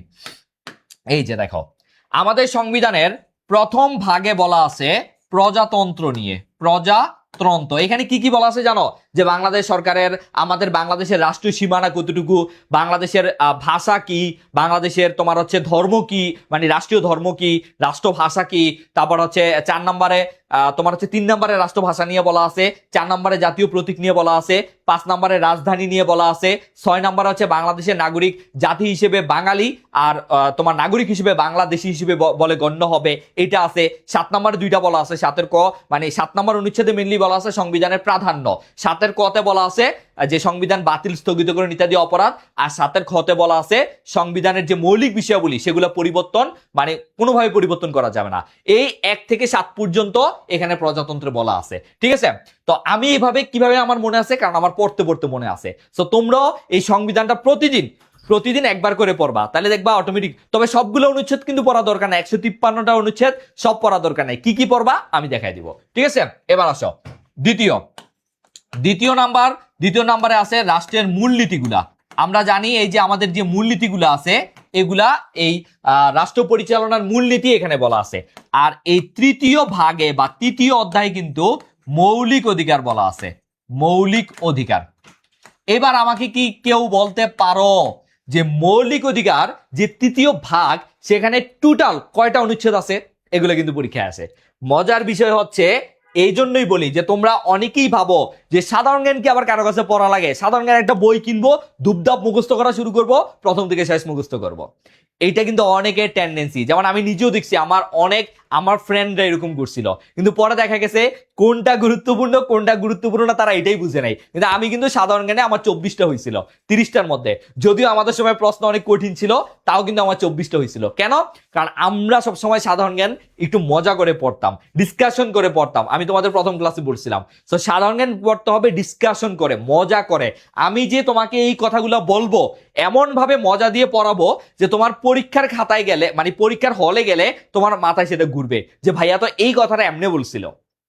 ঠিক আছে, তোমাকে একটা ট্রায়াল দিতে পারি। তুমি হচ্ছে একটা টপিক আমার ক্লাস করতে পারো, আর একটা টপিক শুধু নিজে পড়বা বাসায়। এবার তুমি একটা পরীক্ষা দিবা, তখন দেখবা তোমার কোনটা ভালো হয়, আমার ক্লাসেরটা ভালো হবে নাকি তুমি নিজে যেটা পড়বা সেটা ভালো হবে। ঠিক আছে, ওকে। তাহলে মৌলিক অধিকার নিয়ে অনেকে বলতেছো, আমি দেখতেছি 22টা বলতেছো, রাইট।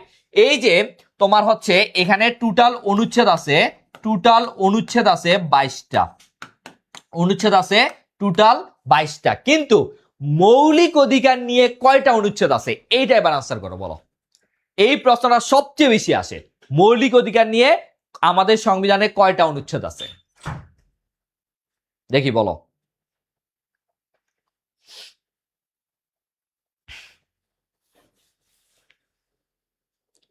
22টা, হ্যাঁ 18টা, একজন বলছে 18টা। ওকে, দেখো এই যে তৃতীয় অধ্যায়ে, এটা মনে রাখবা, তৃতীয় অধ্যায়ে টোটাল অনুচ্ছেদ আছে 22টা, কিন্তু মৌলিক অধিকার নিয়ে বলা আছে অনুচ্ছেদ, মানে মৌলিক অধিকার নিয়ে কয়টা অনুচ্ছেদ আছে? মৌলিক অধিকার নিয়ে অনুচ্ছেদ আছে 17টা, মানে অনুচ্ছেদ মানে আর্টিকেল, 17টা অনুচ্ছেদ আছে। এখন অনেক জায়গায় দেখবা অপশনে 17টা না দিয়ে অনেক বইতে দেখবা 18টা আছে, বাট না, তুমি বাকি যেই হচ্ছে এই যে 5টা অনুচ্ছেদ আছে, প্রথমের দিকে একটা এবং শেষের 4টা, এই 4টা দেখবা শুধু তারা বলে যে মৌলিক অধিকারের জন্য এটা করতে হবে ওইটা করতে হবে, কিন্তু সেগুলো কিন্তু মৌলিক অধিকার না। যেগুলো আছে যেমন তোমার চলাচলের অধিকার, বাক স্বাধীনতার অধিকার, চিন্তার অধিকার, গৃহের অধিকার, বিয়ে করার অধিকার, সম্পত্তির অধিকার, সেগুলো হচ্ছে মৌলিক অধিকার। তাহলে তুমি এখানে প্রথম যেটা আর হচ্ছে শেষের যে 4টা, এই 5টা বাদ দিলে তোমার হচ্ছে যে আর্টিকেল হবে 17টা, তবে অধিকার কিন্তু 18টা। মনে রাখবা, মৌলিক অধিকার নিয়ে অনুচ্ছেদ আমি বলছি 17টা, কিন্তু অধিকার কিন্তু 18টা। এখন আবার বলো ভাইয়া অধিকার তাহলে 18টা কেমনে হইলো? কারণ হচ্ছে ভাইয়া তুমি 39 নম্বর অনুচ্ছেদটায় যাও, তোমার সামনে যদি বই থাকে তাহলে 39 নম্বর অনুচ্ছেদে যাও, সেখানে গিয়ে দেখবা চিন্তা চিন্তা চেতনার অধিকার এবং বাক স্বাধীনতা দুইটা অধিকার একটা অনুচ্ছেদে বলা আছে। এই জন্য অনুচ্ছেদ যদিও 17টা কিন্তু অধিকার কিন্তু 18টা। ঠিক আছে, যদিও অনুচ্ছেদ 17টা কিন্তু অধিকার কিন্তু 18টা, কারণ ওই 39 নম্বর অনুচ্ছেদে একটা অনুচ্ছেদে দুইটা অধিকার নিয়ে বলা আছে। সো যদি কেউ কখনো তোমাকে বলে, অনেক পরীক্ষার যে টিচাররা প্রশ্ন করে তারা নিজেরও এই জিনিসটা ভালো করে জানে না, এই জন্য কি হয়, এই জন্য তারা উত্তর 18টা ধরে, কিন্তু এটা সবচেয়ে ভালো অ্যান্সার হচ্ছে মৌলিক অধিকার নিয়ে অনুচ্ছেদ হচ্ছে 17টা। কারণ তুমি ওই প্রথমটা, এই যে 22টা অনুচ্ছেদ আমি বললাম তৃতীয় অধ্যায় আছে, প্রথম অনুচ্ছেদটা আর শেষের 4টা অনুচ্ছেদ, এই শেষের 3টা অনুচ্ছেদ, এগুলো তুমি দেখো, এগুলো হচ্ছে না সরি 5টা অনুচ্ছেদ, শেষের প্রথম একটা শেষের 4টা, টোটাল 5টা অনুচ্ছেদ। এগুলোতে দেখবা শুধু মৌলিক অধিকার নিয়ে কি কি হবে না হবে সেগুলা বলে, কিন্তু মৌলিক অধিকার এক্সাক্ট যেগুলা সেগুলা এই 17টা অনুচ্ছেদে আছে। ঠিক আছে, ওকে। তাহলে এই ধরনের কনফিউশন গুলা কিন্তু আমি তোমাদেরকে বলে দিব। ঠিক আছে, ওকে। আচ্ছা, এবার আসো তোমাদেরকে একটা মজার, আচ্ছা এখানে আমি একটু বলে দেই, তৃতীয় অধ্যায়ে মৌলিক অধিকার, চতুর্থ অধ্যায়ে হচ্ছে তোমার বিভাগ, শাসন বিভাগ। এখানে মনে রাখবা চতুর্থ অধিকারে শাসন বিভাগ, সরি পঞ্চম অধ্যায়ে হচ্ছে আইন বিভাগ, এবং এবং ষষ্ঠ অধ্যায়ে আছে বিচার বিভাগ, বিচার বিভাগ। আর সপ্তমে আছে নির্বাচন, এটা মনে রাখবা যেহেতু সামনে নির্বাচন ছিল। সপ্তম সপ্তম এখানে হচ্ছে এই তৃতীয়টা সপ্তমটা ভালো করে পড়বা। আর দশম হচ্ছে সংবিধান সংশোধন, সংবিধান সংশোধন। এই 10 নাম্বার যে অধ্যায় সেখানে সংবিধান সংশোধনের কথা বলা আছে। ঠিক আছে, তাইলে এখানে এগুলা পড়বা। তাইলে এখানে এই 3 নাম্বার, 7 নাম্বার আর 10 নাম্বার এই তিনটা অনুচ্ছেদ ভালো করে পড়বা। আর তারপরও 4, 5, 6 এই তিনটাও গুরুত্বপূর্ণ। ঠিক আছে, এবার আসো, এগুলো তো তোমরা পাবাই। সো এগুলো আমরা হচ্ছে আমাদের মেইন ক্লাসে আরো ভালো করে পড়াবো, কোনো সমস্যা নাই। এইখানে আমি তোমাদের জন্য একটা জিনিস রাখছি, ওয়েট এন্ড সি। এই যে তোমরা আসলে কিভাবে আমি তোমাদেরকে পড়াবো, একটু ভুল হয়ে গেছে। এই যে দেখো, এই যে দেখো, আমি আসলে তোমাদেরকে কিভাবে এই সংশোধন, আমার কিন্তু 153টার মধ্যে প্রায় 80টা অনুচ্ছেদ মুখস্থ, সবগুলা যেহেতু লাগে না সেজন্য আমি সবগুলো তোমাদের পড়াবো না। তবে 36 থেকে 44 নাম্বার যেই কয়টা অনুচ্ছেদ আছে মৌলিক অধিকার, সেগুলা তুমি কেমনে মনে রাখবা সেটা একটা ট্রিক্স আমি তোমাকে দিতে পারি। কিভাবে মনে করো, এই যে আমাদের হিরো আলম একজন ব্যক্তিত্ব, সে তো তোমরা জানো নির্বাচন করছে, একবার না 1-2বার নির্বাচন করছে। এখন সে মনে করো তার বন্ধুকে বলতেছে, তাড়াতাড়ি চল আমরা এই সমাবেশ থেকে বনানীর সংগঠনে যাব। সংগঠনে যা কি করব, সেখানে হচ্ছে অনেক চিন্তা ভাবনা কইরা সেখান থেকে একটা মেয়ে দেখতে যাবে, কারণ তখন সে অবিবাহিত ছিল। তো সেখান থেকে তারা হচ্ছে একটা চিন্তা ভাবনা করে, সেখানে তার যেহেতু বিয়ে করতে গেলে তার পেশা বলা লাগবে, তার ধর্ম কি বলা লাগবে, তার সম্পত্তি আদৌ কতটুকু আছে, বাড়ি গাড়ি সেটা বলা লাগবে, তারপরে তার আসলে ঘরটর আছে কিনা, কয়টা ফ্ল্যাট আছে সেগুলা বলা লাগবে, এবং এই সবগুলা নিয়ে তার মৌলিক অধিকার এগুলা বলার পরে তবেই না সে বইয়ের অধিকার চাইবে, মানে বিয়ে করার অধিকার চাইবে, তাই না? তো এইটা হচ্ছে আমি এই 36 থেকে 44 এগুলা হচ্ছে আমি জাস্ট এই একটা এইভাবে তোমাদেরকে শিখিয়ে দিতে পারি। ঠিক আছে, সো হ্যাঁ, এটাই হিরো আলম মানে বিয়ে করতে গেছিল। এখন বিয়ে করতে গেলে তার তো পেশা বলা লাগবে, ধর্ম বলা লাগবে, তারপর তার সম্পত্তি কতটুকু আছে, তার ঘর আছে কিনা, হ্যাঁ, তারপরে না সে বইয়ের অধিকার চাইতে পারবে, তাই না, বিয়ে করার অধিকার চাইতে পারবে। তো এখানে এইভাবেই কিন্তু আমি তোমাদেরকে পড়াবো। ঠিক আছে, ওকে। আচ্ছা, এটা শেষ। সো এটা নিয়ে এত প্রেস। এই যে দেখো, এই যে চলাচলের অধিকার, এটা আছে তোমার 36 নম্বর অনুচ্ছেদে। সমাবেশ করার অধিকার, এটা আছে তোমার 37 নম্বর অনুচ্ছেদে। সংগঠন করার অধিকার, এটা আছে তোমার 38 নম্বর অধিকার অনুচ্ছেদে। তারপরে এই যে চিন্তা ভাবনা ও বাক স্বাধীনতা, এইটা আছে তোমার 39 নম্বর অধিকারে। পেশা নিয়ে বলা আছে 40 নম্বর অনুচ্ছেদে। ধর্ম নিয়ে বলা আছে 41 নম্বর অনুচ্ছেদে। একবার আমার মনে আছে আমি বলছিলাম যে তোমার হচ্ছে ধর্মের কল বাতাসে নড়ে, এমন একটা কথা আমরা শুনি না, ধর্মের কল বাতাসে নড়ে। কিন্তু আমি তাদেরকে পড়াইছিলাম সেকেন্ড টাইম কোর্সে, বা তাদের হচ্ছে যেই জাহাঙ্গীরনগর পরীক্ষার আগে আমি পড়াইছিলাম যে ধর্মের কল 41-এ নড়ে। এখন এইটা আমি তাদেরকে বলছিলাম, এটা তাদের মনে ছিল।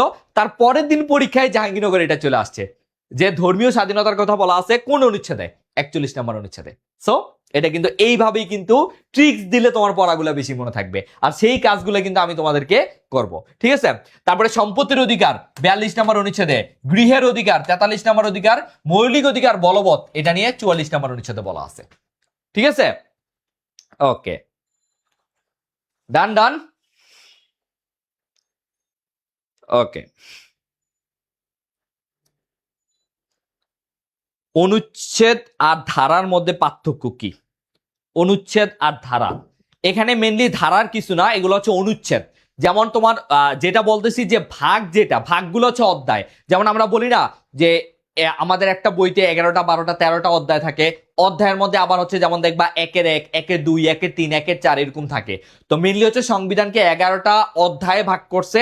এই যে অধ্যায়গুলো আমি বললাম, যেমন প্রজাতন্ত্র একটা অধ্যায়, মূলনীতি একটা অধ্যায়, মৌলিক অধিকার একটা অধ্যায়, এবার সেগুলোর মধ্যে আবার অনুচ্ছেদ নিয়ে আসছে। ধারা, এটাকে এই অনুচ্ছেদটাকেই ধারা বলা হয়। অনেক জায়গায় দেখবা অনুচ্ছেদটাকেই ধারা বলা হয়। যারা বাংলা পড়ায় তারা হয়তো এখানে আরো পার্থক্য বের করতে পারে, বাট আমার কাছে আপাত দৃষ্টিতে অনুচ্ছেদ আর ধারা একই, ঠিক আছে। ওকে, এই প্রশ্ন তোমরা করবা কাকে? সুফিয়ান স্যারকে, তাইলে আরো ভালো উত্তর পাওয়া, ঠিক আছে। আচ্ছা, তারপর আসো আমরা আমরা হচ্ছে এবার আরো একটা ঢাকা বিশ্ববিদ্যালয়ের প্রশ্ন দেখবো। দেখো, এই যে দেখো, বাংলাদেশের সংবিধানে কোন সংশোধনীর মাধ্যমে তত্ত্বাবধায়ক সরকার ব্যবস্থা বাতিল করা হয়েছে? তার আগে আমাদেরকে জানতে হবে তত্ত্বাবধায়ক সরকার ব্যবস্থা কি। এইটার জন্য আমি তোমাদেরকে একটা জিনিস দেখাবো। দেখো, এখানে আমরা দেখতে পাচ্ছি বুবলি, শাকিব খান, তারপর দেখতে পাচ্ছি অপু বিশ্বাস। এখন তোমরা বলো তো, আমরা একটা ভোট নিব, আমি আমি এখানে একটা গণভোট নিব। গণভোটটা কিভাবে হবে? বিষয়টা হবে এমন যে শাকিব খানকে কে পাবে, অপু বিশ্বাস পাবে না বুবলি পাবে, এইটার ভোটটা দিবা তোমরা। আমরা যেহেতু গণতন্ত্রে বিশ্বাসী, তাই ভোটটা দিবা তোমরা। এখন এখানে দুইটা শর্ত আছে, যে দুইজনই একসাথে শাকিব খানকে পাবে না, যে কোনো একজন পাবে, হয় বুবলি না হয় অপু বিশ্বাস। আরেকটা শর্ত হচ্ছে, যে পাবে সে শুধু 5 বছরের জন্য পাবে, 5 বছর পরে সে আর নাও পাইতে পারে। তাহলে এইবার আমাকে বলো যে শাকিব খানকে কে পাবে? তোমরা কি মনে করো, বুবলি পাবে না অপু বিশ্বাস পাবে? একটু দ্রুত কমেন্ট করো, তারপরে আমি তোমাদেরকে তত্ত্বাবধায়ক সরকার আসলে কি সেটা বুঝাবো, ঠিক আছে। ওকে, তাহলে একটু দেখি কার পক্ষে বেশি ভোট, শাকিব খানের পক্ষে বেশি ভোট না বুবলির পক্ষে বেশি ভোট। ওকে, একজন বলছে, রূপক হোসেন বলছে অপু, তারপরে অনিক শীল বলছে 2 বউ। আচ্ছা, তারপরে দেখি স্বামী তুমি কার। আচ্ছা, অনুচ্ছেদ কয়টা পড়বো সেটা আমি বলে দিব। অনুচ্ছেদ তোমাদের সব পড়া লাগবে না, তোমাদের হাইয়েস্ট আমি 35টা অনুচ্ছেদ পড়াবো, এনাফ এনাফ। শাকিব খান, আচ্ছা আমার বান্ধবী পাবে। আচ্ছা ঠিক আছে। দেখো, আমরা আসলে আমাদের ক্লাসগুলোতে কিভাবে পড়াবো, এখানে তো আজকে যেহেতু লাইভে আসি তাই অনেক কথা বলতেছি না। তোমরা যখন আমাদের পেট ব্যাচে আসবা তখন দেখবা এই সংবিধান আমরা এত মজা করে পড়বো যে তুমি আসলে বুঝবা যে সংবিধান আসলে পানি ভাত, ঠিক আছে। ওকে, ওকে, হ্যাঁ 36 থেকে 44 এগুলো সংবিধানের অনুচ্ছেদ। আচ্ছা, শামীন আক্তার বলছে বুবলি, আমার মনে হয় তৃতীয় কোনো ব্যক্তি পাবে। আচ্ছা, আচ্ছা ঠিক আছে। অপু বিশ্বাস, দেখো এখন তোমরা ভোট দিছো, দেখলাম অনেকেই অপু বিশ্বাসের ভোট দিছো। তো এখন এই ভোটটা কারা নিবে? এই তত্ত্বাবধায়ক সরকার বলতে আসলে যেটা বুঝায় যে রাষ্ট্রপতি কয়েকজন ব্যক্তিকে, যারা সম্পূর্ণ নিরপেক্ষ এবং যারা কোনো রাজনৈতিক দলের সদস্য না, এরকম কয়েকজন ব্যক্তিকে রাষ্ট্রপতি তোমার হচ্ছে একটা দায়িত্ব দিবে। তারা হচ্ছে, সেটাকে বলা হয় তত্ত্বাবধায়ক সরকার। তারা 3 মাসের জন্য, কয় মাস? 3 মাস বা 90 দিন, 3 মাস বা 90 দিনের মধ্যে তারা একটা নির্বাচন করবে। তারা যেহেতু সম্পূর্ণ নিরপেক্ষ এবং তারা কোনো দলের না, তাই তারা কিন্তু একটা নিরপেক্ষ নির্বাচনই করবে। এবং করার পরে যাদেরকে ভোট দেয়, যেমন অপু বিশ্বাস, এ ফর অপু বিশ্বাস, বা ধরে নাও এ ফর আওয়ামী লীগ, বা ধরে নাও B for Bubly, B for BNP. তাহলে আমরা বলতে পারি আওয়ামী লীগ না বিএনপি কে, আর ক্ষমতায় শাকিব খান হচ্ছে ক্ষমতা, তাহলে ক্ষমতায় কে যাবে, অপু বিশ্বাস না বুবলি, আওয়ামী লীগ না বিএনপি? যেহেতু এ ফর আওয়ামী লীগ ভালো মানাচ্ছে তাই আমি বলতেছি। তো বিষয়টা হচ্ছে যে এখন যেহেতু আমরা ভোট নিলাম, ভোট দেওয়ার জন্য দায়িত্ব দিল কারে? মনে করো ভোট দেওয়ার জন্য প্রধান তোমার হচ্ছে প্রধান উপদেষ্টা ধরো মহসিন ভাই, তারপরে ধরো আরো 4 জন উপদেষ্টা আছে, সেই উপদেষ্টার মধ্যে মনে করো সহকারী উপদেষ্টা, সেখানে ধরো তোমাদের সুফিয়ান স্যার আছে, তোমাদের নবাব স্যার আছে, তোমাদের ফাহাদ স্যার আছে, তোমাদের হচ্ছে ইয়া স্যার আছে, কি বলে মুহাইমিনুল স্যার আছে, এবং আমিও আছি। তো আমরা 6 জন টোটাল। কয়জন? 6 জন। প্রধান উপদেষ্টা মহসিন স্যার, আর তারপরে উপদেষ্টা হচ্ছে আমরা। তো এই 6 জন মিলে আমরা হচ্ছে ভোট করলাম, আর ভোটটা কাদের দিয়ে নিলাম? তোমাদের দিয়ে নিলাম। এখন তোমরা যেহেতু বেশি বলছো অপবিশ্বাস, তাই এখন দেখা গেল ভোটে অপবিশ্বাস দিচ্ছে, তাই আমরা বললাম ঠিক আছে, এই শাকিব খানকে আমরা আগামী 5 বছরের জন্য অপবিশ্বাসের কাছে দিয়ে দিলাম। তবে আগামী 5 বছর পরে কিন্তু আবার ভোট হবে, তখন আবার বুবলি কিন্তু আবার দাঁড়াইতে পারবে।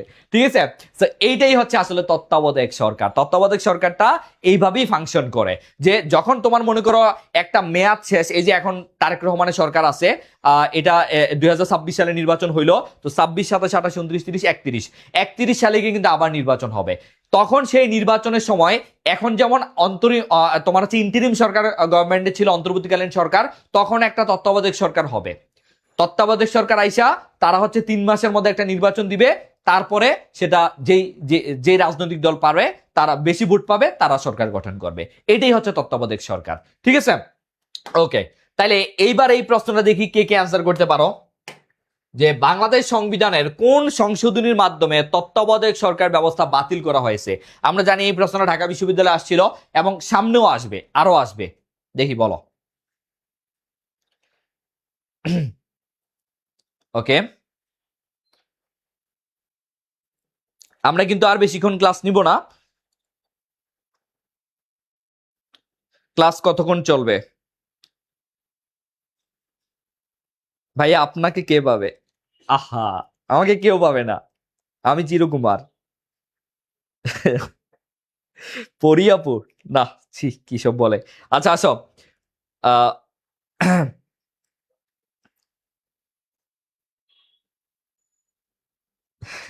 নিরপেক্ষ নির্বাচন, হ্যাঁ। তাহলে দেখো, বাংলাদেশ সংবিধানের কোন সংশোধনীর মাধ্যমে তত্ত্বাবধায়ক সরকার ব্যবস্থা বাতিল করা হয়েছে? চলো দেখো তো। আমরা জানি যে এখানে দেখাই যে বাংলাদেশের সংবিধানে আমরা জানি যে বাংলাদেশের এখন পর্যন্ত কয়টা সংশোধনী হয়েছে? এখন পর্যন্ত সংশোধনী হয়েছে 17টা।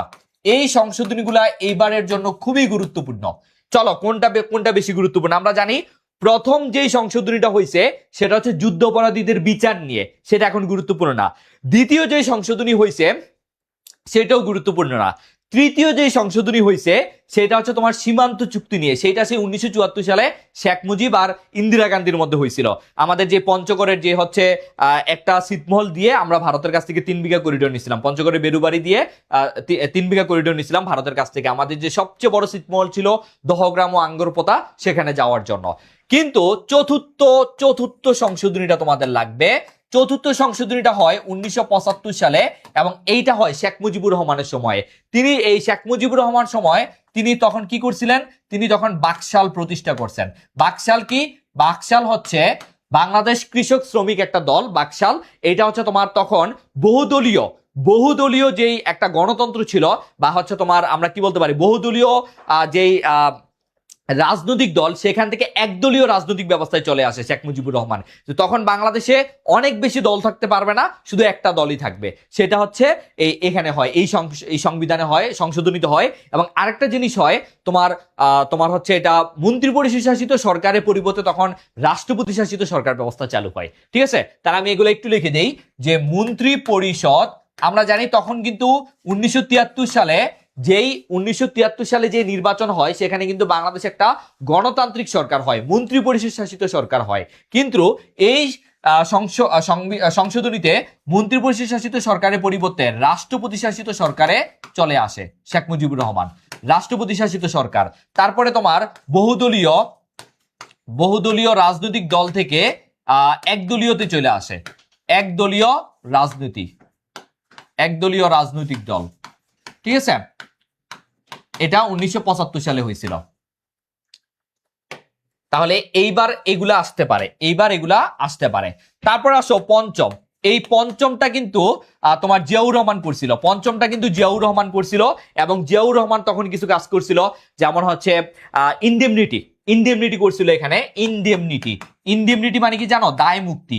মানে 1975 সাল থেকে শেখ মুজিবকে হত্যা করার পর থেকে, 1975 সালের 15ই আগস্টের পর থেকে 1979 সাল পর্যন্ত যা যা হয়েছে তার সবকিছু বৈধতা দেওয়ার জন্য এই ইনডেমনিটি করা হয়েছে। মানে ইনডেমনিটি মানে দায় মুক্তি, দায় মুক্তি করা হয়েছে।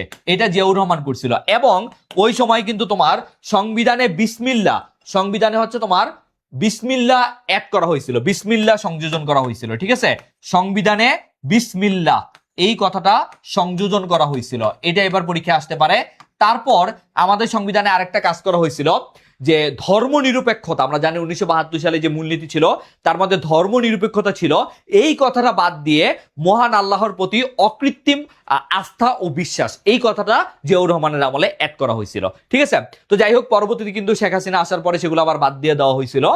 তারপরে আসো পঞ্চমের পরে অষ্টম। অষ্টমে হচ্ছে তোমার রাষ্ট্রীয় ধর্ম ইসলাম চালু করা হয়েছিল এই অষ্টমে। মানে 1988 সালে যেটা এরশাদ করছিল হোসেন মোহাম্মদ এরশাদ, এই অষ্টম সংশোধনীতে রাষ্ট্র ধর্ম ইসলাম চালু করছিল, রাষ্ট্র ধর্ম ইসলাম চালু। এবং তোমরা কি জানো আমাদের এই যে ঢাকা, এই ঢাকা, এই ঢাকার নাম কিন্তু এক সময় ছিল ঢাকা, ঢাকা DACCA, এটার নাম পরবর্তীতে ঢাকা করা হয়। এবং বেঙ্গলি থেকে বাংলা করা হয়, বেঙ্গলি থেকে বাংলা করা হয় এইটা। এই তারপরে হাইকোর্ট, তখন হাইকোর্ট শুধু ঢাকায় ছিল, পরবর্তীতে হাইকোর্টকে ঢাকার বিভিন্ন ঢাকার বাইরে 6টা স্থানে বিকেন্দ্রীকরণ করা হয়, মানে ঢাকার বাইরে সেগুলা পাঠানো হয়। তাহলে এগুলা অষ্টম সংশোধনীতে করা হয়েছিল। তারপরে আসো, তারপরে আমরা অল্প কয়েকটা পর্ব, যেমন পর্ব হচ্ছে 12তম। এই 12তম যেটা 1991 সালে করা হয়েছিল, এইটা করা হয়েছিল খালেদা জিয়ার সময়। কিভাবে? আমরা জানি যে 1975 সালে শেখ মুজিবকে হত্যার পর থেকে 1990 সাল পর্যন্ত কিন্তু, তখন 1990 সাল পর্যন্ত এরশাদের পতন পর্যন্ত কিন্তু বাংলাদেশের সেনাবাহিনী শাসন চলছিল, তাই না? তো এই সময়টা কিন্তু কোনো গণতন্ত্র ছিল না। পরবর্তীতে তোমার 1991 সালে আমরা জানি হচ্ছে তত্ত্বাবধায়ক সরকার প্রথমবার নির্বাচন করেন, নির্বাচন করে সেইখানে কিন্তু হচ্ছে ক্ষমতা তোমার হচ্ছে যেই তোমার হচ্ছে একটা নির্বাচন দেয়, নির্বাচনের মাধ্যমে সবচেয়ে বেশি দল পায় বিএনপি, এবং যেখানে খালেদা জিয়া হচ্ছে প্রধানমন্ত্রী হয়। এই জন্য কিন্তু বলা হয় বাংলাদেশের প্রথম নারী প্রধানমন্ত্রী খালেদা জিয়া। আর এই 12তম সংশোধনীকে বলা হয় তোমার গণতন্ত্রের পুনঃপ্রতিষ্ঠা, গণতন্ত্রীয় সংসদের পুনঃপ্রতিষ্ঠা বলা হয়। এইটা সবচেয়ে বেশি পরীক্ষায় আসার মতো, গণতান্ত্রিক সংসদের পুনঃপ্রতিষ্ঠা। ঠিক আছে, পুনঃপ্রতিষ্ঠা, এটার মাধ্যমে কিন্তু খালেদা জিয়া প্রথম হচ্ছে পায়, মানে প্রথমবার হচ্ছে মহিলা প্রধানমন্ত্রী হন। তারপরে 13তম, এই 13তমতে হচ্ছে তোমার তত্ত্বাবধায়ক সরকার ব্যবস্থা চালু হয়, তত্ত্বাবধায়ক। এই 13তম মনে রাখবা, তত্ত্বাবধায়ক সরকার ব্যবস্থা চালু হয়। যদিও তত্ত্বাবধায়ক সরকার প্রথম 1991 সালে ভোট নেয়, কিন্তু সেটা সাংবিধানিকভাবে তোমার বৈধতা পায় 1996 সালে। পরবর্তীতে এই 15তমতে 2011 সালে তত্ত্বাবধায়ক সরকার ব্যবস্থা বাতিল হয়ে যায়। তাহলে তত্ত্বাবধায়ক সরকার ব্যবস্থা চালু হয় কবে? দেখো, তত্ত্বাবধায়ক সরকার ব্যবস্থা চালু হয় 13তম সংশোধনীতে, আর তত্ত্বাবধায়ক সরকার বাতিল হয়ে যায় 15তম সংশোধনীতে, বাতিল। ঠিক আছে, এইখানে আবার গণভোট ব্যবস্থাও বাতিল করে দেওয়া হয়েছিল, গণভোট ব্যবস্থা বাতিল করে দেওয়া হয়েছিল। এখন পর্যন্ত বাংলাদেশে 4টা গণভোট হয়েছে। ঠিক আছে, সো এই 15তম যে সংশোধনী, এগুলা কিন্তু পরবর্তীতে ইন্টারিম গভর্নমেন্ট কিন্তু ক্ষমতায় আসার পরে এই 15তম সংবিধানে যে কয়টা চেঞ্জ করা হয়েছিল তার মধ্যে 6টা দফা কিন্তু আবার আবার হচ্ছে এটা বাতিল করছে। বাতিল করার কারণে এখন বর্তমানে তত্ত্বাবধায়ক সরকার ব্যবস্থা আবার ফিরে আসছে, গণভোট ব্যবস্থাও কিন্তু আবার ফিরে আসছে। এই সামনে 2031 সালে যে নির্বাচন হবে সেখানে কিন্তু তত্ত্বাবধায়ক সরকার ব্যবস্থা থাকবে, এবং এর পরেও কিন্তু সরকার চাইলে গণভোটের মাধ্যমে আরো ভোট নিতে পারবে। ঠিক আছে, তার মানে এই 15তম সংশোধনীর মাধ্যমে 13তম সংশোধনীর মাধ্যমে তত্ত্বাবধায়ক সরকার ব্যবস্থা চালু হয়েছে, আর বাতিল হয়েছে 15তম সংশোধনীর মাধ্যমে। কোন কোন পাপি বই দেখে কমেন্ট করিস? পড়ো, কোনো সমস্যা নাই, আমার সাথে সাথে বইও পড়া হয়ে যাবে। ঠিক আছে, হ্যাঁ, এখন পর্যন্ত 4 বার গণভোট হয়েছে, রাইট। ওকে,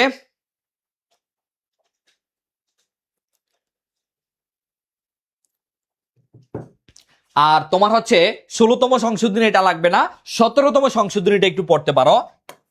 এখানে কিন্তু আরেকটা জিনিস করা হয়েছে, এখানে কিন্তু নারী সংরক্ষিত আসন, মনে রাখবা, নারী সংরক্ষিত আসন 45 থেকে 50টা করা হয়েছিল। নারী সংরক্ষিত আসন 45 থেকে 50টা করা হয়েছিল এই 15তম সংশোধনীতে। আর 17তমতে এই যে 50টা সংরক্ষিত নারী আসন, এইটাকে মেয়াদ আরো 25 বছরের জন্য বৃদ্ধি করা হয়েছে। 25 বছর মেয়াদ বৃদ্ধি, মানে 2044 সাল পর্যন্ত নারী সংরক্ষিত আসন হচ্ছে তোমার 50টাই থাকবে। ঠিক আছে, নারী সংরক্ষিত আসন 50টাই থাকবে। ভাইয়া, তত্ত্বাবধায়ক সরকার গঠন করে কারা? তত্ত্বাবধায়ক সরকারের প্রধান যেই হচ্ছে তোমার উপদেষ্টা, তাকে হচ্ছে নিয়োগ দেয় রাষ্ট্রপতি, এবং ওই প্রধান উপদেষ্টার পরামর্শে রাষ্ট্রপতি বাকিদেরকেও, যে বাকি যারা উপদেষ্টা আছে তাদেরকেও নিয়োগ দেয়। ঠিক আছে, তত্ত্বাবধায়ক সরকারের যে প্রধান তাকে নিয়োগ দেয় রাষ্ট্রপতি। হ্যাঁ, সংবিধানের পুনঃপ্রবর্তন না ভাইয়া, সংবিধানের যে মৌলিক বিষয়াবলী বা মৌলিক যে মূলনীতিগুলা সেগুলোর পুনঃপ্রবর্তন করছে। হ্যাঁ, তারপরে আসো, এটা আমরা দেখলাম। এইবার আমরা যেহেতু ক্লাসটা শেষ করে দিব, এগুলো আমরা পড়ছি, তারপরে হচ্ছে এগুলা তোমরা পারবা, এগুলো আমরা এইটা হচ্ছে দেখো আমাদের জাতীয় সংসদ, তাই না? জাতীয় সংসদ, এখানে একটা প্রশ্ন আছে, দেখি তো, চলো, যে দেখো জাতীয় সংসদের প্রতীক কি? পাট, মসজিদ, ধানের শীষ, শাপলা। দেখি তোমরা আনসার করো। জাতীয় সংসদের প্রতীক কি? এগুলা আমি এখন তোমাদের আরো বেশি বিস্তারিত পড়াচ্ছি না, কারণ আমরা যখন হচ্ছে আমাদের মেইন ক্লাসে যাব তখন কিন্তু এগুলা অনেক বেশি বিস্তারিত করে পড়াবো, এবং শুধুমাত্র এই সংবিধান ক্লাসটা আমি তোমাদের 4 ক্লাসে পড়াবো। 4 ক্লাসে তুমি একটা জিনিস দেখো, তোমরা যারা অফলাইনে ক্লাস করো তোমরা সেখানে কি পাও? সেখানে দেখবা একটা ক্লাসে এসে 2 ঘন্টার মধ্যে হাইস্ট 1.5 ঘন্টা সময় পায়, 1.5 ঘন্টায় দেখবা হচ্ছে 2 থেকে 3টা লেকচার পড়ায় ফেলে। ঠিক আছে, মানে 2 থেকে 3টা চ্যাপ্টার পড়ায় ফেলে। আর আমরা এখানে কি করব? শুধু বাংলাদেশের সংবিধানকেই 4টা ক্লাসে পড়াবো, এবং সেগুলোর রেকর্ড থাকবে। তোমার অফলাইনে কিন্তু সেগুলোর রেকর্ড থাকবে না। ঠিক আছে, তুমি যতবার ইচ্ছা ততবার আমাদের ক্লাসগুলো করতে পারবা। সো এটা হচ্ছে অনলাইনে ক্লাস করার। আমরা অনলাইনে শুধু ঢাকা বিশ্ববিদ্যালয়ের জন্য 150টা ক্লাস দিব, আর তোমার অফলাইনে কয়টা ক্লাস দিবে? তারপরে তুমি যদি আমাদের এই কোর্সে ভর্তি হও ডিওআইসিউ ব্যাচে, তারপরে কিন্তু তুমি আমাদের রাজশাহী, চট্টগ্রাম, তারপর হচ্ছে তোমার গুচ্ছ, হাজী দানেশ, সাস্ট, এগুলো কিন্তু পাচ্ছ। ঢাকা সেন্ট্রাল ইউনিভার্সিটি, মানে তোমার গুচ্ছ পর্যন্ত বা একদম শেষ হওয়া পর্যন্ত যে কয়টা কোর্স আমাদের এখানে মেনশন করা আছে সেগুলো কিন্তু পাবা। ওকে, শাপলা ফুল, তোমরা বলছো শাপলা ফুল। দেখো জাতীয় সংসদের প্রতীক কি? শাপলা ফুল। ঠিক আছে, তোমরা কি জানো এই যে আমাদের জাতীয় সংসদ, এই জাতীয় সংসদের টোটাল আসন কয়টা বলতো? জাতীয় সংসদ,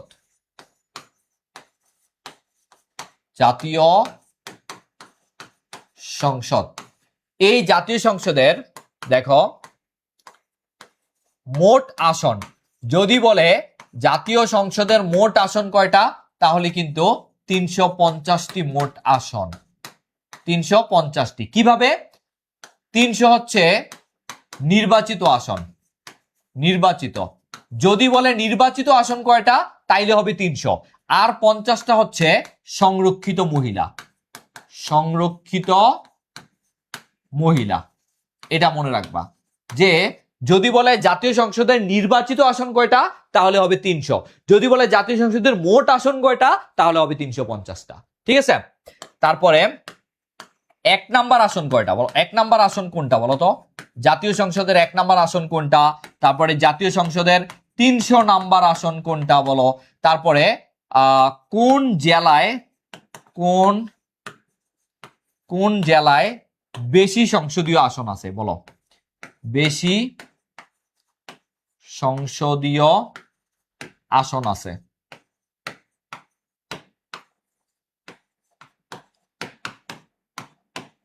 তারপরে জানতে হবে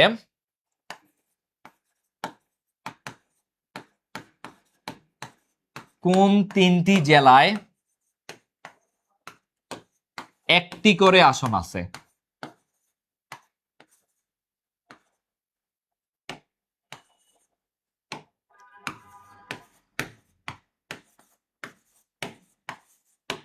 একটি করে আসন আছে, দেখি কে কে পারে। হ্যাঁ, আমরা ক্লাসটা এখনই শেষ করে দিব।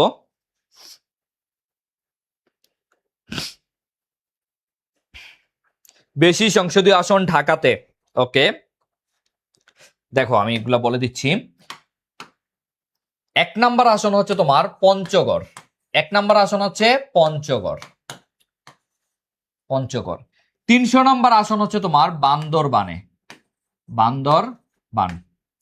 তারপর কোন জেলায় বেশি সংসদীয় আসন আছে? বেশি সংসদীয় আসন, সংসদীয় আসন রয়েছে ঢাকায়। কয়টা জানো? 20টি। ঢাকায় 20টি সংসদীয় আসন আছে। আর ঢাকায় কিন্তু হচ্ছে তোমার যেই ঢাকা বিভাগে কিন্তু সবচেয়ে বেশি জেলা, 13টি জেলা, মনে রাখো। কোন 3টি জেলায় একটি করে আসন আছে? এটাকে আমি সংক্ষেপে বলি খাবার, মানে পার্বত্য চট্টগ্রাম আর কি। খাগড়াছড়ি, বান্দরবান, রাঙ্গামাটি। খাগড়াছড়ি, বান্দরবান, রাঙ্গামাটি, এই 3টা জেলায় মাত্র একটা করে আসনই আছে, অর্থাৎ একটা জেলা একটাই আসন। আর তুমি দেখবা, তুমি যেমন আমি চাঁদপুরের, আমার চাঁদপুরের যেই হচ্ছে পুরা চাঁদপুরে 5টা আসন আছে, ঠিক আছে? পুরা চাঁদপুরে 5টা আসন আছে, বুঝতে পারছো? ওকে, আচ্ছা। সো জাতীয় সংসদ নিয়ে আমরা আরো বিস্তারিত পড়বো ইনশাল্লাহ সামনের ক্লাসে।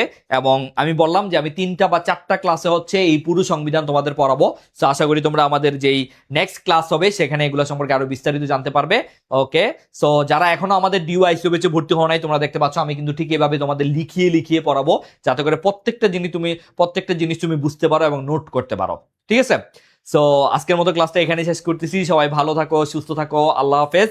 আর বেশি বেশি করে পড়াশোনা করো, কারণ এখন যেই সময়, এই সময়টা এত বেশি গুরুত্বপূর্ণ যে তুমি পরবর্তীতে যতই আফসোস করো, যতই মানে হচ্ছে আফসোস করো আর যতই কান্নাকাটি করো, পরে কিন্তু আর করতে পারবে না। আর জীবনে প্রেম তো কয়েকবার আসে, আচ্ছা, জন্ম, মৃত্যু আর ঢাকা বিশ্ববিদ্যালয়, সেটা কিন্তু জীবনে একবার, এটা মনে রাখো। ঢাকা বিশ্ববিদ্যালয়ে কিন্তু তুমি একবারে বেশি পরীক্ষা দিতে পারবা না। তুমি চাইলে জাহাঙ্গীরনগরে, রাজশাহীতে, চট্টগ্রামে 2বার পরীক্ষা দিতে পারবা, কিন্তু ঢাকা বিশ্ববিদ্যালয়ে কিন্তু তুমি চাইলে একবারের বেশি পরীক্ষা দিতে পারবা না। সো জন্ম, মৃত্যু, ঢাকা বিশ্ববিদ্যালয়, সেটা কিন্তু জীবনে একবারই আসে। তাই এই সময়টা এমন ভাবেই পড়াশোনা করো যাতে করে একবারে পড়ার মধ্যে ইনশাল্লাহ তোমার চান্স হয়ে যায়। আর পাশে তো আমরা আছি, তাই না? ওকে, সো আল্লাহ হাফেজ, আসসালামু আলাইকুম, টাটা।